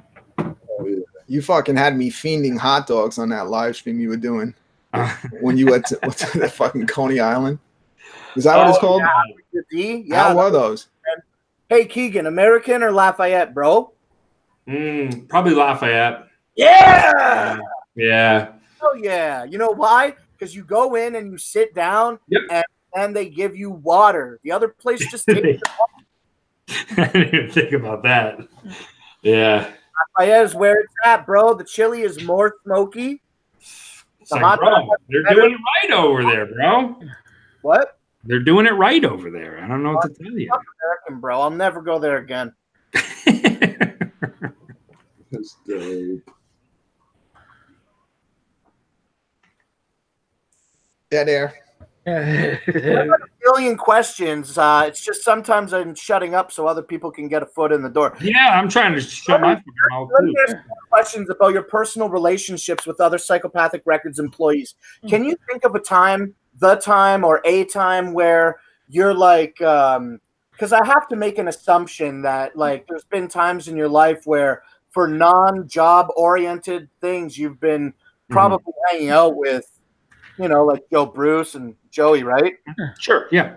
When do you think was a time in your life where you were sitting there just doing the damn thing, and then all of a sudden you had to sit back and realize, I'm friends with these guys now? That's pretty fucking crazy.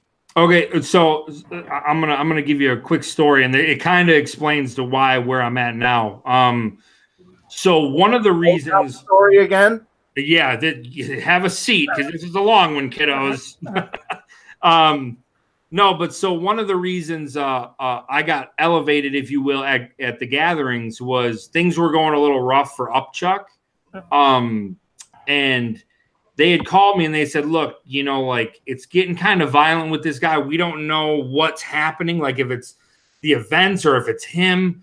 And Jump said, he's like, would you be down to try like to host some of the events he does? Like it was Night Court. And I was like, yeah, I'm fucking game for anything. And he was like, okay. He's like, well, we're going to put you on this year. Upchuck, he's still there. Joel helps out, but he's stage manager now. And he was like, we're going to kind of give the reins over to you. And I was like, all right. So I did it that first year. And my helpers for Night Court, who were like the sign-up kids, were Shaggy's sons, his twins. And that was my first time meeting them. And fucking cool as shit, like so calm and just really humble, like polite as fuck. And we were always joking. It was like us three were just always cracking jokes, and we would kill it on the Night Court. It went over so well, and knock on wood, I didn't get heckled. Everything went smooth, but I didn't know this. But Shaggy was behind the stage watching Night Court one night. And probably just making sure his sons are all right, everything's going good. And I hadn't met him at this point. He hadn't met me. And he took his golf cart back that night and he went to Jump City. He was like, "Hey, who's that kid you got doing the night court?" And Jump City's like, "Oh, that's Kegan. That's Spider's friend." And he's like, the comedian. And he was like, "That kid's fucking funny, man." He's like, "I like what he's doing up there."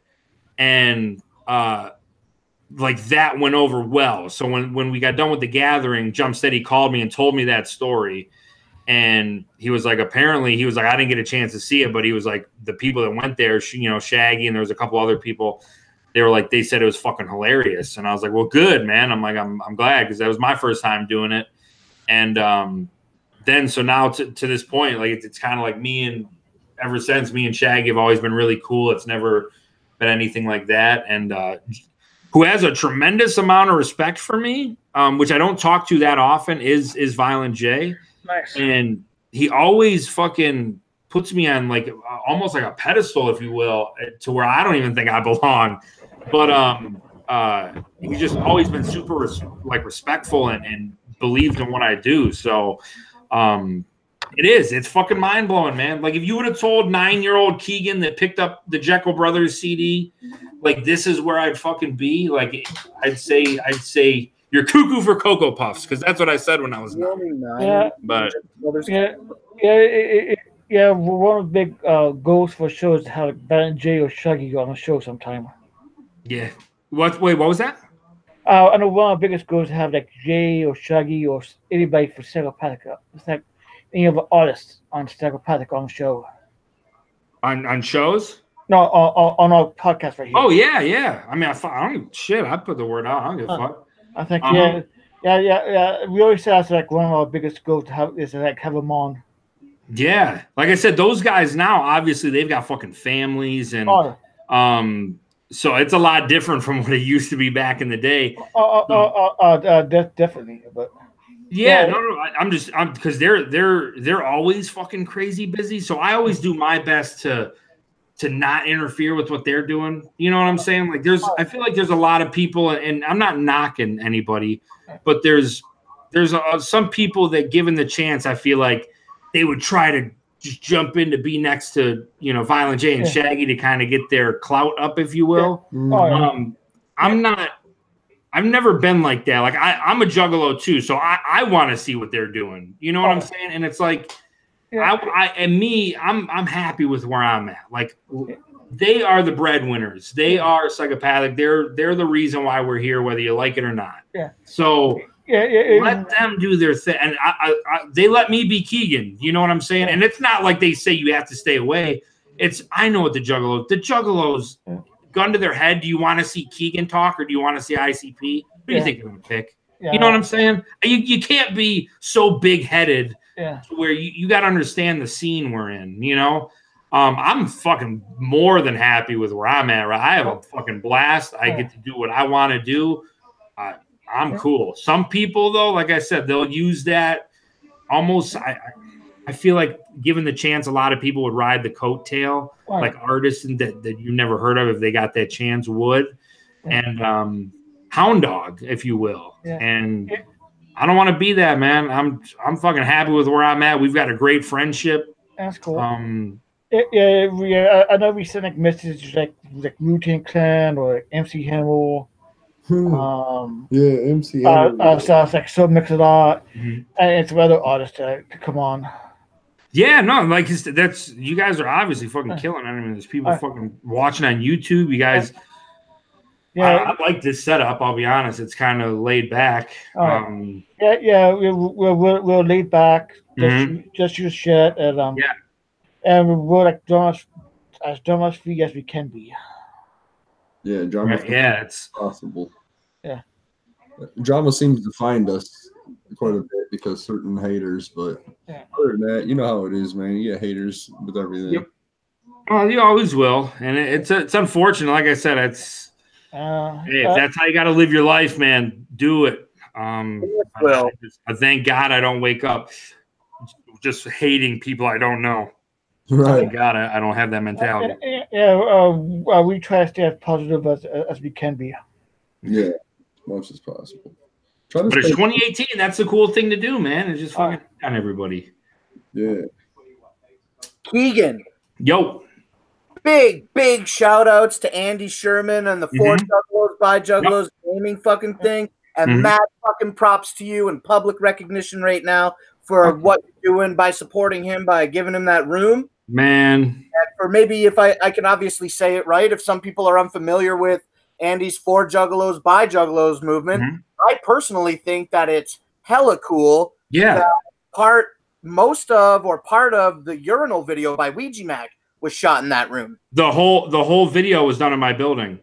Oh, even where he's peeing on the girl, it's in that bathroom. Nice. Oh, really? So, yeah. I didn't realize that was your building. That's yeah. So, yep, the urinal video was shot there. And he just was over 2 days ago and shot all of Galoshes in my house, apparently. Nice. So, oh shit! Look forward to that. Ouija. What's that? You had posted a picture on some social media platform. Oh yeah, because I was live stream. I was doing the Stan Lee tribute live stream, and it was, like I said, it was my fault. Ouija did hit us up days prior and asked if he could come to the house and shoot part of his video here, in which I said, of course. And then while we're getting ready to live stream, he's like, "I'll be there in 60 minutes," and I was like, "Fuck." Yeah. Dave's a motherfucker wants to know if he really did pee on a girl. Yes, that's what a lot of. I seen people were giving the one girl because she worked with the Busey girls this year. She was in the urinal video, and a lot of people were giving her grief and just like, again, just hating on her for doing it. And it's like, man, we were all fucking having so much fun. All that was, it was a fucking, obviously he didn't really piss on her. You know, we just had a water bottle. You poke the hole through. And, but of course, everyone's like, oh, you just got to hate on it, you know. You're saying Ouija didn't piss on the girl. It's just a water bottle that you poked the hole in? Yeah. It turns pissing in the water bottle and then just squeezes the piss out of a bottle on a girl? Maybe he peed in the water bottle and then splashed him with that. You never know. But shit. Yeah. I heard that urinal was RK's favorite video of all time. It was pretty, and it got like he would try to promote it, and it was getting pulled off social media and shit. So, whatever. I thought it was pretty cool, man. I'm really looking forward to this new video though. It's fucking weird. Like I said earlier, they put a trailer up on Instagram. I don't know if it's on Ouija's page, but it's the director. He put a thing up there. So if you guys want to take a little sneak peek at it, you can do that. And if you weren't working for Psychopathic Records right now, what would you be doing? Probably a manager at Arby's. Yeah, it's my dream job. Guys with the horsey sauce, baby. What's up? No, honestly, I don't know. I'd be doing something in this because I have a mindset to where I'm going to do what I want regardless. Yeah. You know, and my goal has always been to just make people laugh in any way, shape, or form. It would be at a different outlet. Who knows where I'd be, but I'd definitely be doing that, you know. But thank God I get to be a part of the team. That's the way I look at it. If you're the type of comedian that would like to make anybody laugh for any reason, as a comedian that has that type of mindset, what is maybe like, I don't want to put you on blast, but like if you would answer with that type of mindset, what is maybe something that can cause you shame? Cause shame? Yeah, like if you're just like, yeah, I'll pull my dick out to make these hoes laugh. Okay, I see what you're saying. That's a really good question because one thing that I kind of do with myself sometimes is I'll overthink some things. Now I am an improv guy, so I do like to just go with the flow, but I don't know. I always think in the back of my mind, like, could this come back to bite you in the ass? You know what I'm like? Take a step back before you do something. I think, knock on wood, that's one reason why usually when drama comes up, I'm not in it. Because I have my opinions. There's people I don't like that people don't know that I don't like because I'm not a drama guy. You know what I'm saying? But I think that's what it is. Like it's easy to get caught up in social media and want to clickbait or want to get people to do that. But at the end of the day, I don't know. I guess I just like to, for the most part, see where, hey, this might be going a little too far, you know? Yeah, that one, the 99 chat for James says, for Warloxide, the food is for food to cure his anorexia. Wait, what was it? For Warloxide, for food to cure his anorexia. Food to cure his anorexia. Hell yeah. Yeah, I don't know. That's like I said, I have fun. Trust me, I've done some shit here. So you don't feel a ton of shame. You just think about like what could maybe come back and get me. I don't maybe feel ashamed to do this, but it could bite later. But at the same time, if you feel uncomfortable or you have that gut feeling as it's about to happen, like maybe I should not do it, listen to that. Like for me, I listen to that voice. Now there's other shit like, I don't know, I'm comfortable with myself. Like there's nothing anybody can say to me or like a room like that's going to bother me. You know, like I'm just that kind of person that like you could be like, oh, you're a fat piece of shit. You got a little dick and I don't like the way your teeth look. I just don't care. You know, like you have to have that mentality. Like if you let someone find something that bothers you, they're going to hammer away at that. Yeah. But if nothing bothers you, they're going to try. They're going to throw things at the wall to try to shame you. But if you're not ashamed, they can't win the game. You see what I'm saying? Yeah. So, in a similar vein, what makes you like not shame now, but like nervous? What is one thing that really like tries your nerves before a performance? You know, you're your own worst enemy with your own insecurities. What do you really drive yourself crazy about? Okay, my biggest thing before I do anything, like even if whether it be streaming, whether I'm doing a live show, it doesn't matter. In my head, right before I start, like there's this little thing in it that says like, what if nobody laughs? What if not one person laughs? You know, and it's kind of like, fuck, you don't want to get caught up into thinking about that. But what breaks that instantly is your first laugh. I don't care if it's just one laugh, if the whole room's laughing. Once I can plant my foot and I can hear that first bit of laughter, I'm good. Now, if I'm up there and the first few jokes don't land and it's fucking crickets, and I've been there, I've bombed plenty of times. It's like you almost try to overcompensate, and then you take yourself, and then you can snowball out of control real fast. So if something's not going right in my head, I can stop myself and I can be like, all right, this is you got to do it here. Like I do it as it's happening. It's a weird thing to explain. Oh yeah, dude. But that's the biggest thing. In my head, I'm always kind of like, no one's going to laugh at this. But the minute I get that laugh, it's like, fuck you, buddy.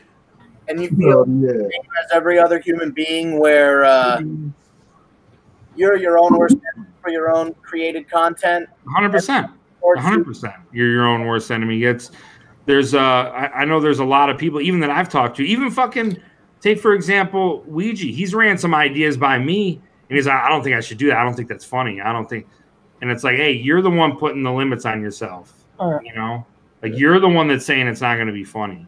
But there's 7 billion people in the world. If you make it, somebody's going to like it. Yeah, exactly. Exactly. Yo, Kegan, you smoke weed for your artistic shit to come up with your whatever you come up with for jokes. Yeah. What was that? Maybe? Do you ever smoke weed to come up with jokes? Yeah, like to get artistic. Do I smoke weed? Yeah. I do not. I do not smoke weed, and I don't because I get crazy paranoid. Like I do. I don't know, dude. Like when I like if I smoke, more so like I think I've had a lot of like 3 bad experiences with like edibles. And I like when I get high or something, I start thinking about like all I can think about is death and dying, and about how we're just like floating in this infinite thing of nothingness. And I like literally like I have a panic, dude. I can't smoke, man. That's why I don't fuck with that shit. I start concentrating on my breathing. Yeah, same thing. I'm like, honest to God, I had an edible and I was in my head. I was like, Kegan, you haven't taken a breath in 7 minutes. You know, like I can't handle it. Now, other people smoke weed to combat that. Like they might think about shit like that and weed calms them down. I have the opposite effect, man. I start getting paranoid. I'm like, dude, I can't feel my heartbeat. And it's like, did I forget how to breathe? And it's like, well, what does it even matter? We're all going to die anyways. Yeah. And it's just like, oh my God, it's just a bad clusterfuck, dude. I just forget how to breathe. Well, Kegan, if you want to see what someone that's really high looks like, look at Warloxide right now. Oh no, he looks like he is on on fucking Neptune right now. He's breathing more weed than fucking oxygen today. Right now. Hell yeah, man. For Hallowicked, I went to King Bud, Gratiot, and I bought a half fucking gram brownie for like 25 bucks. Yeah. Dude. And I ate that whole motherfucker, bro, and smoked a bunch of joints at Hallowicked. And like, my Hallowicked video is the worst video, Juggalo review video of a concert I've ever fucking made. The whole fucking video was me inside my truck the whole fucking time saying, you know, guys, I don't really know if I want to put on the clown suit tonight. I don't even know. Shit was fun. Yeah, man. Yeah, I can't handle my drugs, so I didn't feel out of control. I felt like, I don't know, just like super weird. Like I remember the first time I got super excited, you know, it was the first real bad experience I had. My roommate years ago, him and his girlfriend were making pot brownies, and I was out on the phone. I was talking to somebody, and he came out like, "Hey man, we just made brownies," and like I'm like, "Oh fucking yeah, dude." So he gives me the brownie, knowing I'm going to eat it because I have bad self-control with sweets. So I took a bite of the brownie and it tasted like shit. And I'm just like, man, but I didn't want to like hurt his feelings. Like he's laughing, you know? And I didn't want to hurt his feelings. So I'm like, all right, I'm just going to eat through it, but I won't get another one, you know? So I took the bite. He laughs and walks in the house. I'm on the phone and I'm just eating this brownie. And I'm telling the person on the phone, I'm like, yo, this brownie fucking sucks, dude, but I don't want to say anything to him. And so I crushed the whole thing and I go into the house. He's like, what'd you do with that brownie? I go, well, I ate it. He was like, you ate the whole fucking thing? And I was like, well, yeah, man. And he was like, oh, no, we were just fucking around with you, man. Like, that was a fucking weed brownie. And I was like, no. So I'm like, in my head, I'm like, can I like puke it up real quick? Like, can we? So straight up, he goes, dude, he was like, just have a seat, man. He was like, honest to God, he goes, I'm going to put on some old Nickelodeon cartoons because I know you like those. He was like, just have a seat, man. Like, just get through tonight. I'm like, tonight? What are you saying tonight? Like, how long is this going to last? I'm like, in this like 20, 30 minutes? And he was like, no, you're done for the night. You know, like this is, and honest, once it hit, dude, I called my older brother, who I never call on the phone. And honest to God, the first thing out of my mouth was, I was like, Kyle, I can't feel my nipples. I'm like, I'm rubbing them and they're not there. Like I'm looking at them and they're there, but I'm telling you, they're not working. Damn. And he was just like, just go to bed, Kegan. Go to bed. Work.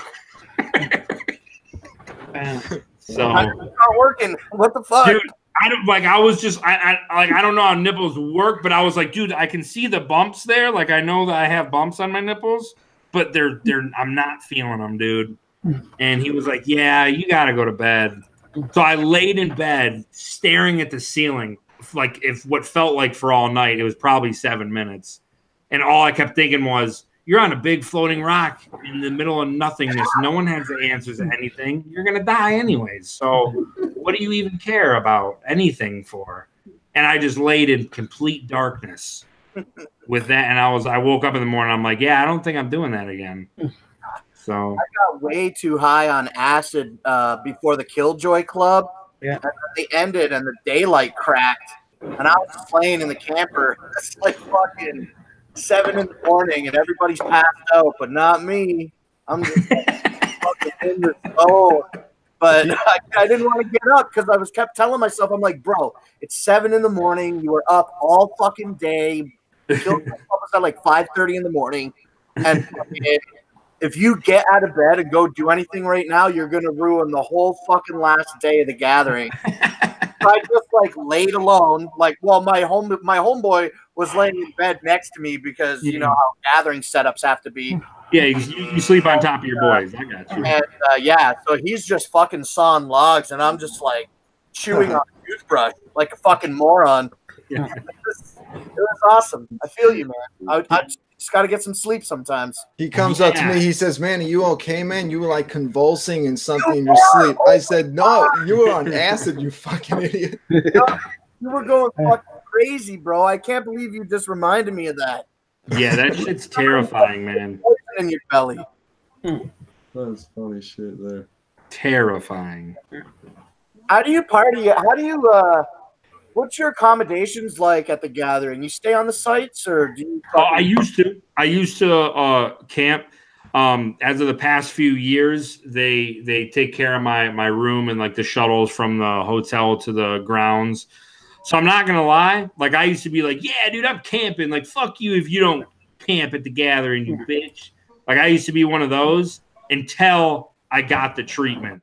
Once I got the treatment, I'm like, God, I like taking a good shower. I don't like waiting 2 hours for ice cold water and there's like someone's nut and shit all on the fucking shower floors. Yeah, it's on the fucking shit though is what I'm trying to figure out. So I'm not gonna lie, I do take advantage of the rooms that are provided for me. Yeah, I would too. Yeah. Oh yeah, dude. Treatment, that's dope. A lot of good times in those hotels. A lot of good times. I bet.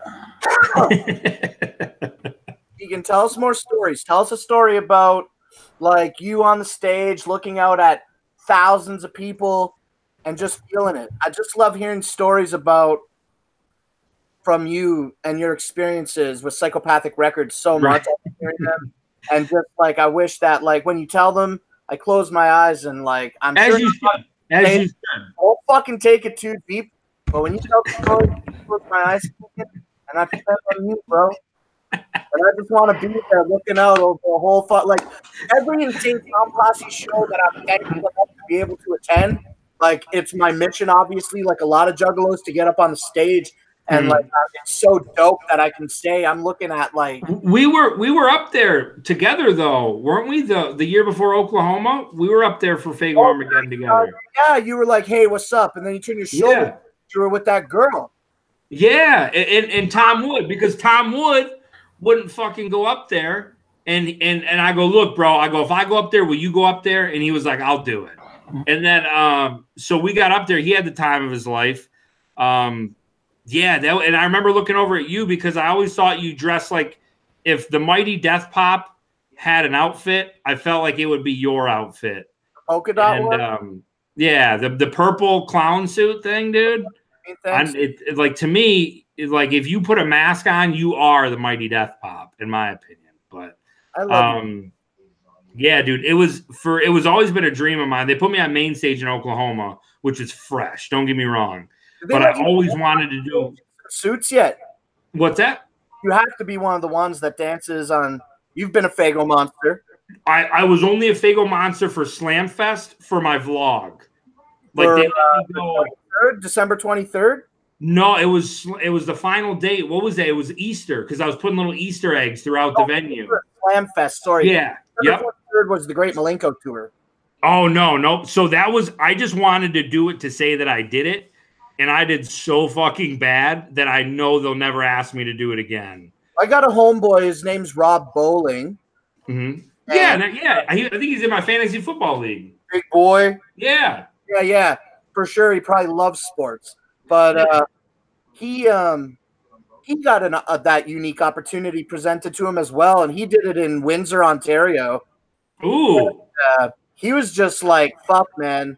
It's an awesome experience, but those masks, you can't breathe. And you can't just breathe. You better not bump into the artist. you can't see. And the guys that you're usually doing with, they do it every night. So they have routine. You know, they get their dance. I'm not a dancer, dude. Like, I was up there fucking their rhythm up. And I remember in rehearsal, no bullshit, Violent J was like, he put his hand on his head and was doing the rubbing his forehead because I couldn't get the move down. And he didn't want to hurt my feelings by saying that I suck. So I could see that he wanted to tell me, but he wouldn't. So I go, look, I was like, hey, I was like, Jay, if I'm fucking up, bro, I'm like, just tell me, you know, like, it's not going to hurt my feelings. He's like, no, it's not that you're fucking up. It's just, I need you to do it this way. And once he explained it, I got it. And I thought we were all good. But when the show hit and they gave me my mask, I had to be the bear with the chainsaw. As I was putting the costume on, Mosh Pit Mike walks by and he goes, oh, fuck, you're the bear? And I go, what the fuck does that mean? I go, and say, like, they're walking by. I remember Carlito, they're like, oh, fuck, Keegan's the bear. I'm like, what are you guys saying? What does that mean, Keegan's the bear? And then I put it on, and this thing smells like mildew, and it's up to here on my arms. So it's supposed to be a full size. It's here on my arms. Right. And I couldn't, when you get the mask on, it's so broken on the inside. I'm like, do you guys step on the mask after every show? Like, is that tradition? Because this thing's fucking warped. So you put this thing on and it's lopsided. Not even kidding. You can't see through the eye holes. So I was feeling everything. I was feeling the wall, and I'm like hitting the set pieces. And I was like, you know what? I'm just going to stand still and move my chainsaw because I can't see what I'm doing. Like, I'm not going to be that guy that ends up on YouTube for fucking up the set, you know? But yeah, it's like everyone knew, like, they were like, oh, Keegan's here. Let him be the bear. So if you ever get asked to do it, don't ever be the bear. So for you then, like a Faygo monster or a set piece is the same thing. Yeah. So I was also supposed to, like, I guess double duty that show because they wanted to be toys and then they still needed Faygo monsters. So I said, give me the easiest thing. And they said, I think it's Faygo monster, the ones that refill the Faygo. And it was Mosh Pit Mike was like my mentor. He was the one that does it every night. And he was like yelling at me behind, like, he was like, Keegan, put the fucking, and I'm like, Jesus Christ, I don't know what I'm doing right now. So yeah, no, but after the show, he hugged me. He's like, no, you did good for your first day. I was like, you don't gotta lie to me. Like, I know I'm not getting a call back.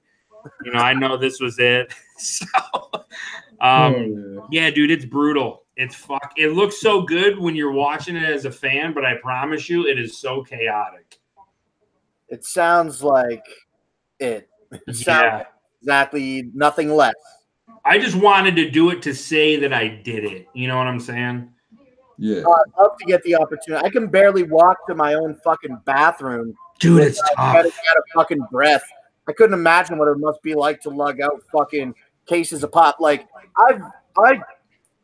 and not just that, like, you take one costume off and you got to hurry up. You're behind the thing, so there's no lights, and you got to put on a clown suit, dude. And I'm a big boy. I'm like 6'3", and they're giving me the shit for like a 5'5" person. So I'm like walking out. It looks like a singlet. It doesn't even look like a clown costume. So it's like I didn't even have time to zip up in the back, dude. I just look like a cheap clown hooker just walking out there, fucking putting fake. I'm like, is this good? Am I doing it right? Is this what I'm supposed to be doing? So yeah, it was just terrible. That's so fresh, bro. Yeah, I definitely apologize to everybody after, but yeah. Yeah, what's your craziest gathering experience? Craziest gathering experience? Fuck, man. Were you one of the guys that fucked that girl on the drug bridge? No. And I didn't even get to see it.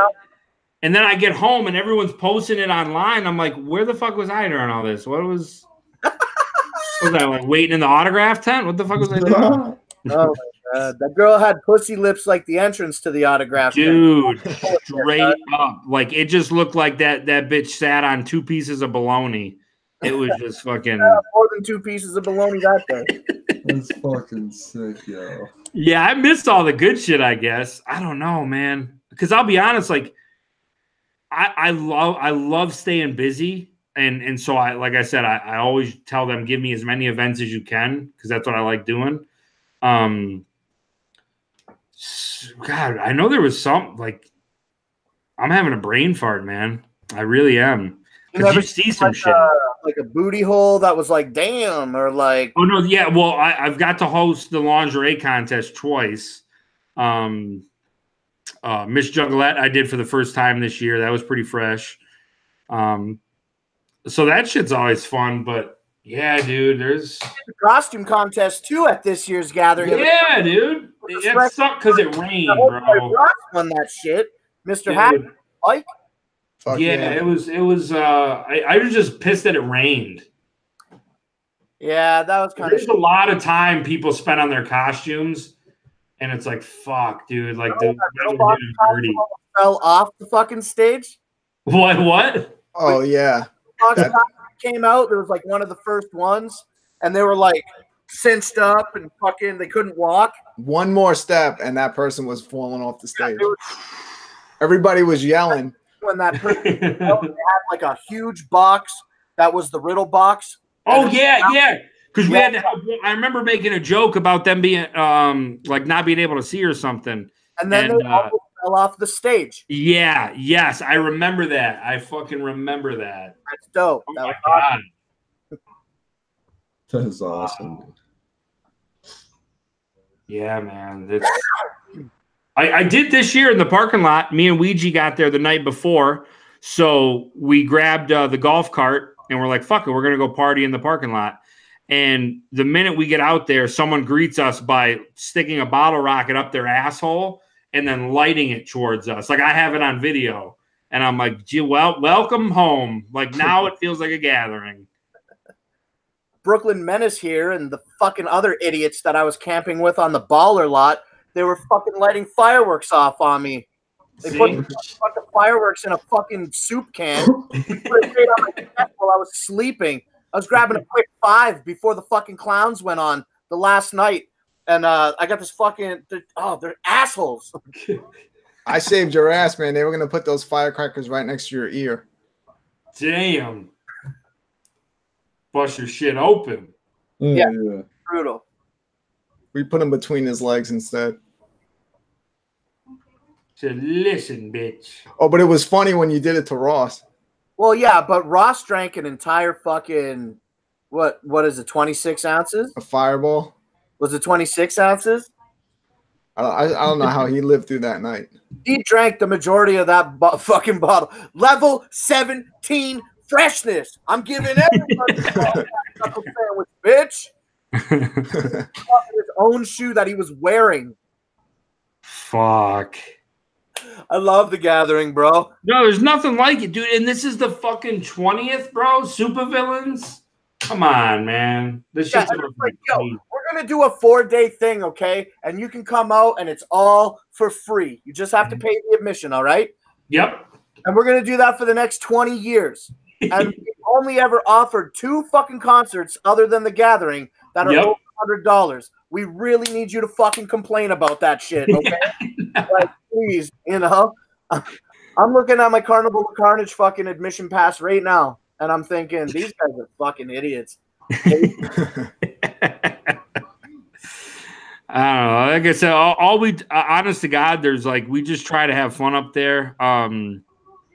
Juggalo Day in New Orleans, like, this is just getting crazy. I'm not going to make it to New Orleans. That's why I bought a $1 ticket. You know what? I didn't make it to Florida, and I didn't make it to Vegas. Oh, so I didn't go to Florida or Vegas either. I'm so bummed out. I got to see in 2017, Kegan, every fucking Joker's card performance I've seen, except for the Amazing Jekyll Brothers. It sucks. I know, and that's the only one not the only one, but that's the one I care the most about. That's what I was telling them. I got put in a sticky situation because that same weekend, Nintendo offered us 4 press passes to go cover the release event for the Switch in Chicago.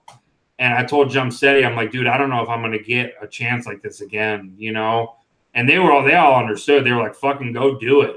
So I chose to go cover the Nintendo event. Fucking Rob games, so of course he understood. Right. I'm just like, fuck though, Jekyll Brothers, like of all fucking shows. Yeah, I got to see Carnival of Carnage. You were there, right? Yes, yeah, I was there I think for the last half. I saw the Ringmaster at Harpo's. Mm-hmm. I saw the last American performance of the Riddle Box. Okay. So did I. No, I was thinking of the Great Malenko one. That was a good. I saw the Great Malenko on December 23rd. Yes. The Amazing Juggle Brothers. Mm-hmm. And then I saw both Wraith sets. I went to Oklahoma, so. Hey, I got to host Main Stage the night for the Wraith. So for me, that was fucking epic. Oh, yeah. Just craziness. I bet, man. Do you remember who you introduced? Yeah. What was it? Cage? Kung Fu Vampire? At the end of Cage's set, he said, I heard Juggalos were a crazy crowd.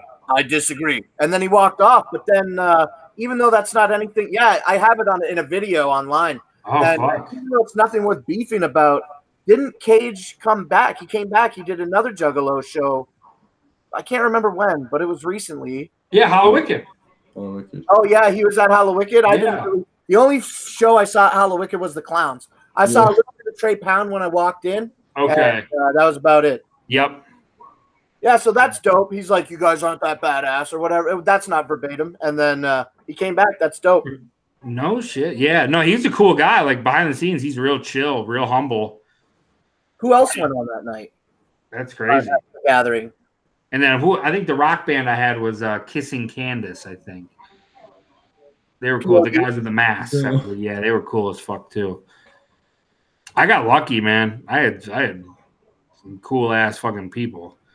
Only person, I'll be honest, I felt was kind of a dick at the gatherings was Drake. Was Machine Gun Kelly. He was kind of a douchebag when I met him. Who? Machine Gun Kelly. Yeah. Okay. Yeah, he was a diva. He needed his like bus roped off. Like no one was allowed to walk by his bus. And he didn't give two shits about anybody there. He just fucking shrugged everyone off. I don't know. He could have been having a bad day, but that's my first impression of him. Yeah. He's a dick. Fuck that. No, that's like how that guy Josh, who was here earlier, he left. Yeah, he's the same way. Whenever we do shit together, he has to be all roped off on his own. Yeah, he has all these fucking demands. Yeah, but it was like like I understand, like you want your shit, like no one touches shit, but the amount of space he needed roped off for himself was like, come on, bro. Like just making like everyone walk around. I don't know. Did you get to meet Danny Kaye? Do you have a story about that show? No, I didn't get to. Do you respect that aspect of Juggaloism, or are you like, fuck that dumbass shit? Because I didn't get to meet him. I didn't even get to see his set. I think I was hosting. That was bullshit because they hyped it, Kegan, and they were going to bring him out onto the wrestling fucking stage, which was out in the pit that year, Yeah. And even today, even in the history of the gatherings that have been in Ohio, nobody else got that treatment to do their show. But it was so fucking wet, they couldn't get the stage up in time. Oh, shit. They ended up bringing Danny Kaye to perform inside the Bizarro tent. Okay. So it was just Danny Kaye and fucking Jason. And they're just coming up and they're doing his thing. And it was dope. I was super high on mushrooms, man. I had a couple copies of Detroit Times that Jason wrote an article for, with Danny's face on the cover and Eminem and Kid Rock and the Clowns and I think Uncle Cracker. Yeah. And I wanted to get Danny to sign it because I knew I could see all those other Detroit artists sometime. Sometime. But to get Danny's fucking scrawl on that, but they whisked him away super quick in a golf cart, and I was like nervous to approach because I was so fucking stoned. And, right. Oh, man, that part sucked. That's definitely one regret I had from a gathering, not busting out at Danny Kaye and being like, "What up?" Right.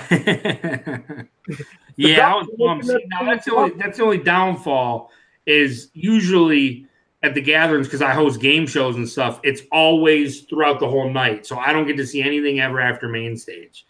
You know, like I don't get to go to the parties. I don't get to fucking go see the, you know, the late night acts and shit.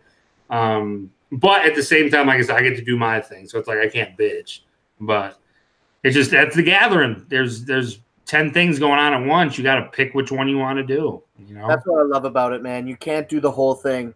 Yeah, you can't ever say that like there's nothing to do. You know, or like there's yeah, I'll just sit here because there's nothing going on. Like no, there's multiple things going on. Remember in 2016 at the Wizard of the Hood show? Remember when those guys from Arizona made those dope ass fucking wood cutouts of the set, the Wizard of the Hood? Yeah. That was fucking hype.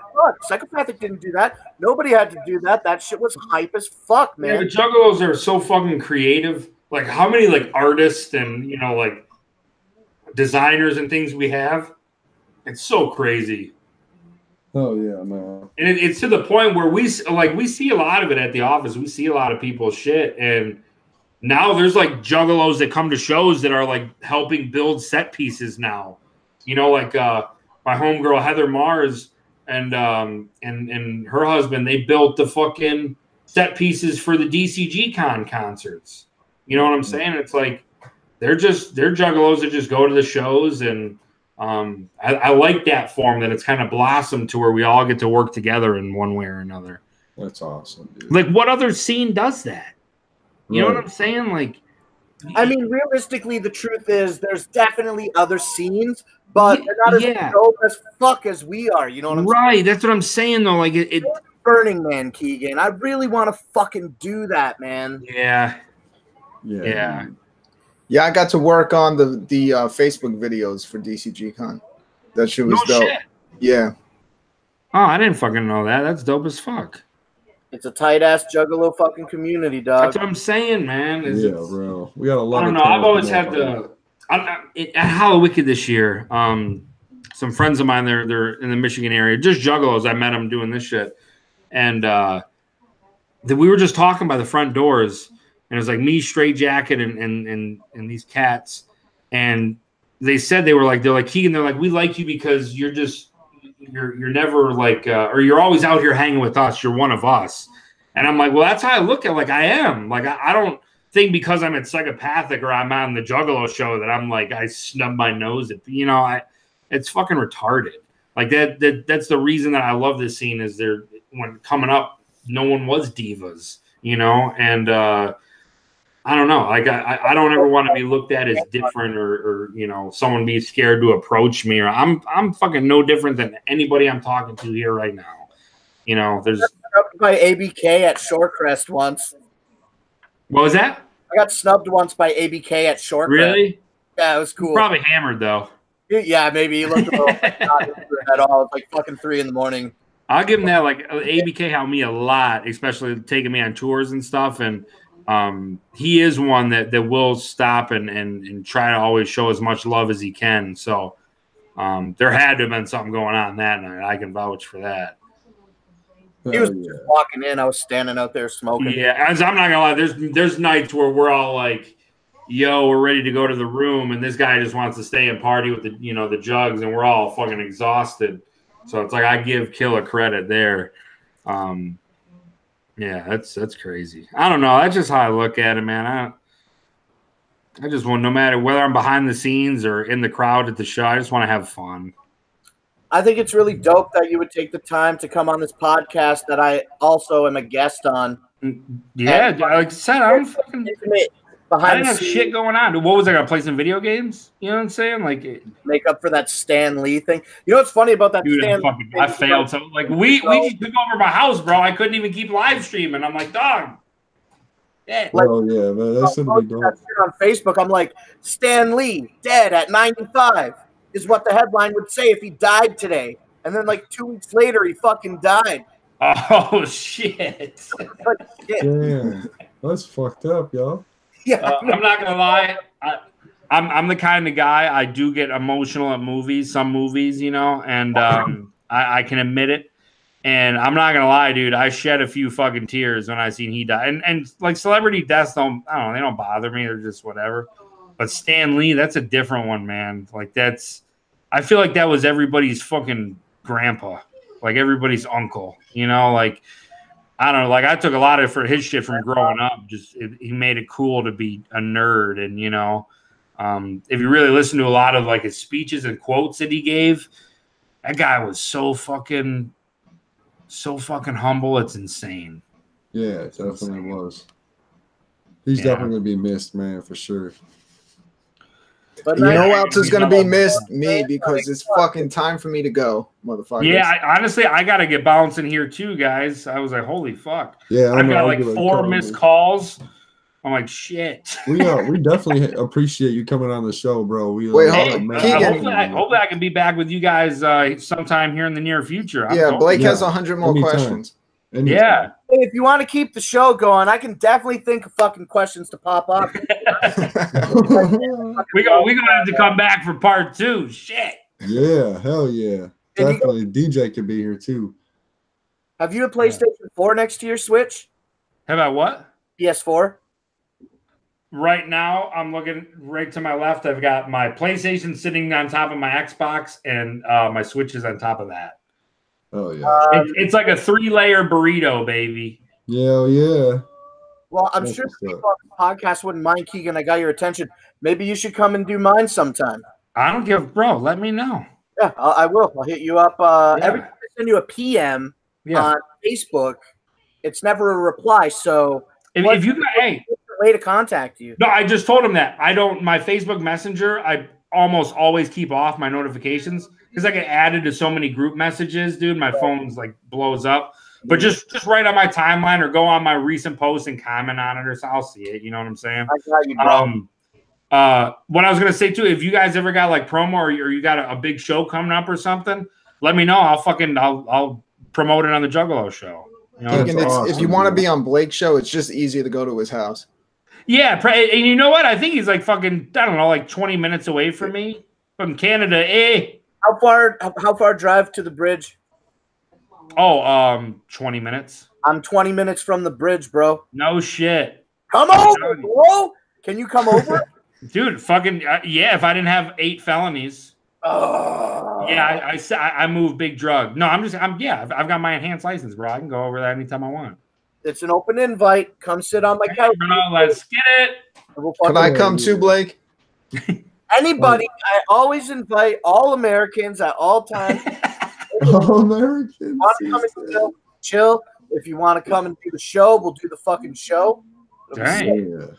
That's what's up. Like I said, I want to promote all your guys' shit too, man. So you guys got any shit or want me to plug on the Juggalo show, just let me know. Yeah, I'm about to hit you up, man. What's the easiest way? You said just post shit on your fucking timeline, right? Yeah, if you really like, don't get me wrong. Sometimes I am on Messenger, but a lot of times I keep the notifications off, so don't take it personal if I don't get back with you. Right.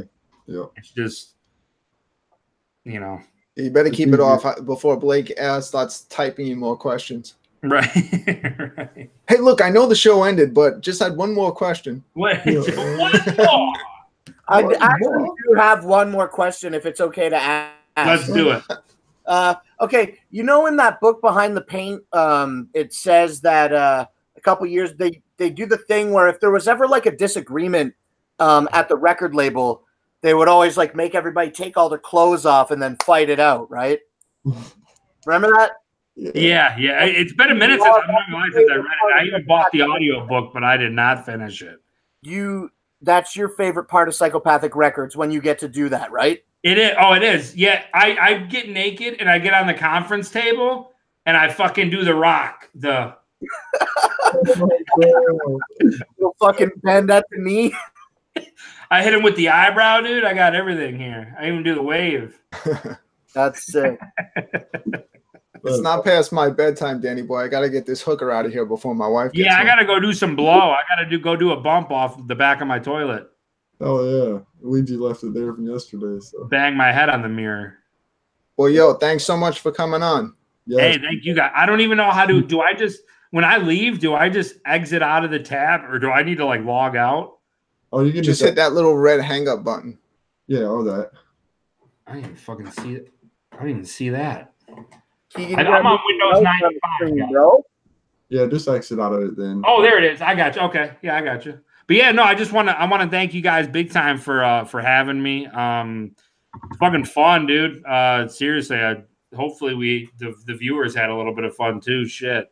I think they had a whole other show going on in the chat. I gotta watch this back just to see what the fuck was happening. Yeah, I didn't even see the There's chat. a lot of pissed off anybody people. in the chat, if you asked me a question I didn't answer, I'm fucking sorry. I just didn't see it. But yeah, like I said, follow me. I'm going to be doing some live streams. I'll be back on this podcast. Now I'm going to be on Blake's podcast. Let's just fucking keep working together, people. You better come to Canada. I'm fucking serious. I'll fucking do it, dude. I need a reason to go look at a maple tree. Bro, I'm going to send you some shit about Hot Star Chicken. We're going to go get some fucking – it's a big-ass chicken breast, and it's filled with cheese, and it's made to order, and it's fucking $12. It's dope as fuck. Yeah, we're just going to gorge on fucking – You had me pumped with cheese. Yeah, I'm going to pump you up with cheese, boy. And then we're going to fucking sit on a couch and talk about it. Dude, let's do it. I'm down, man.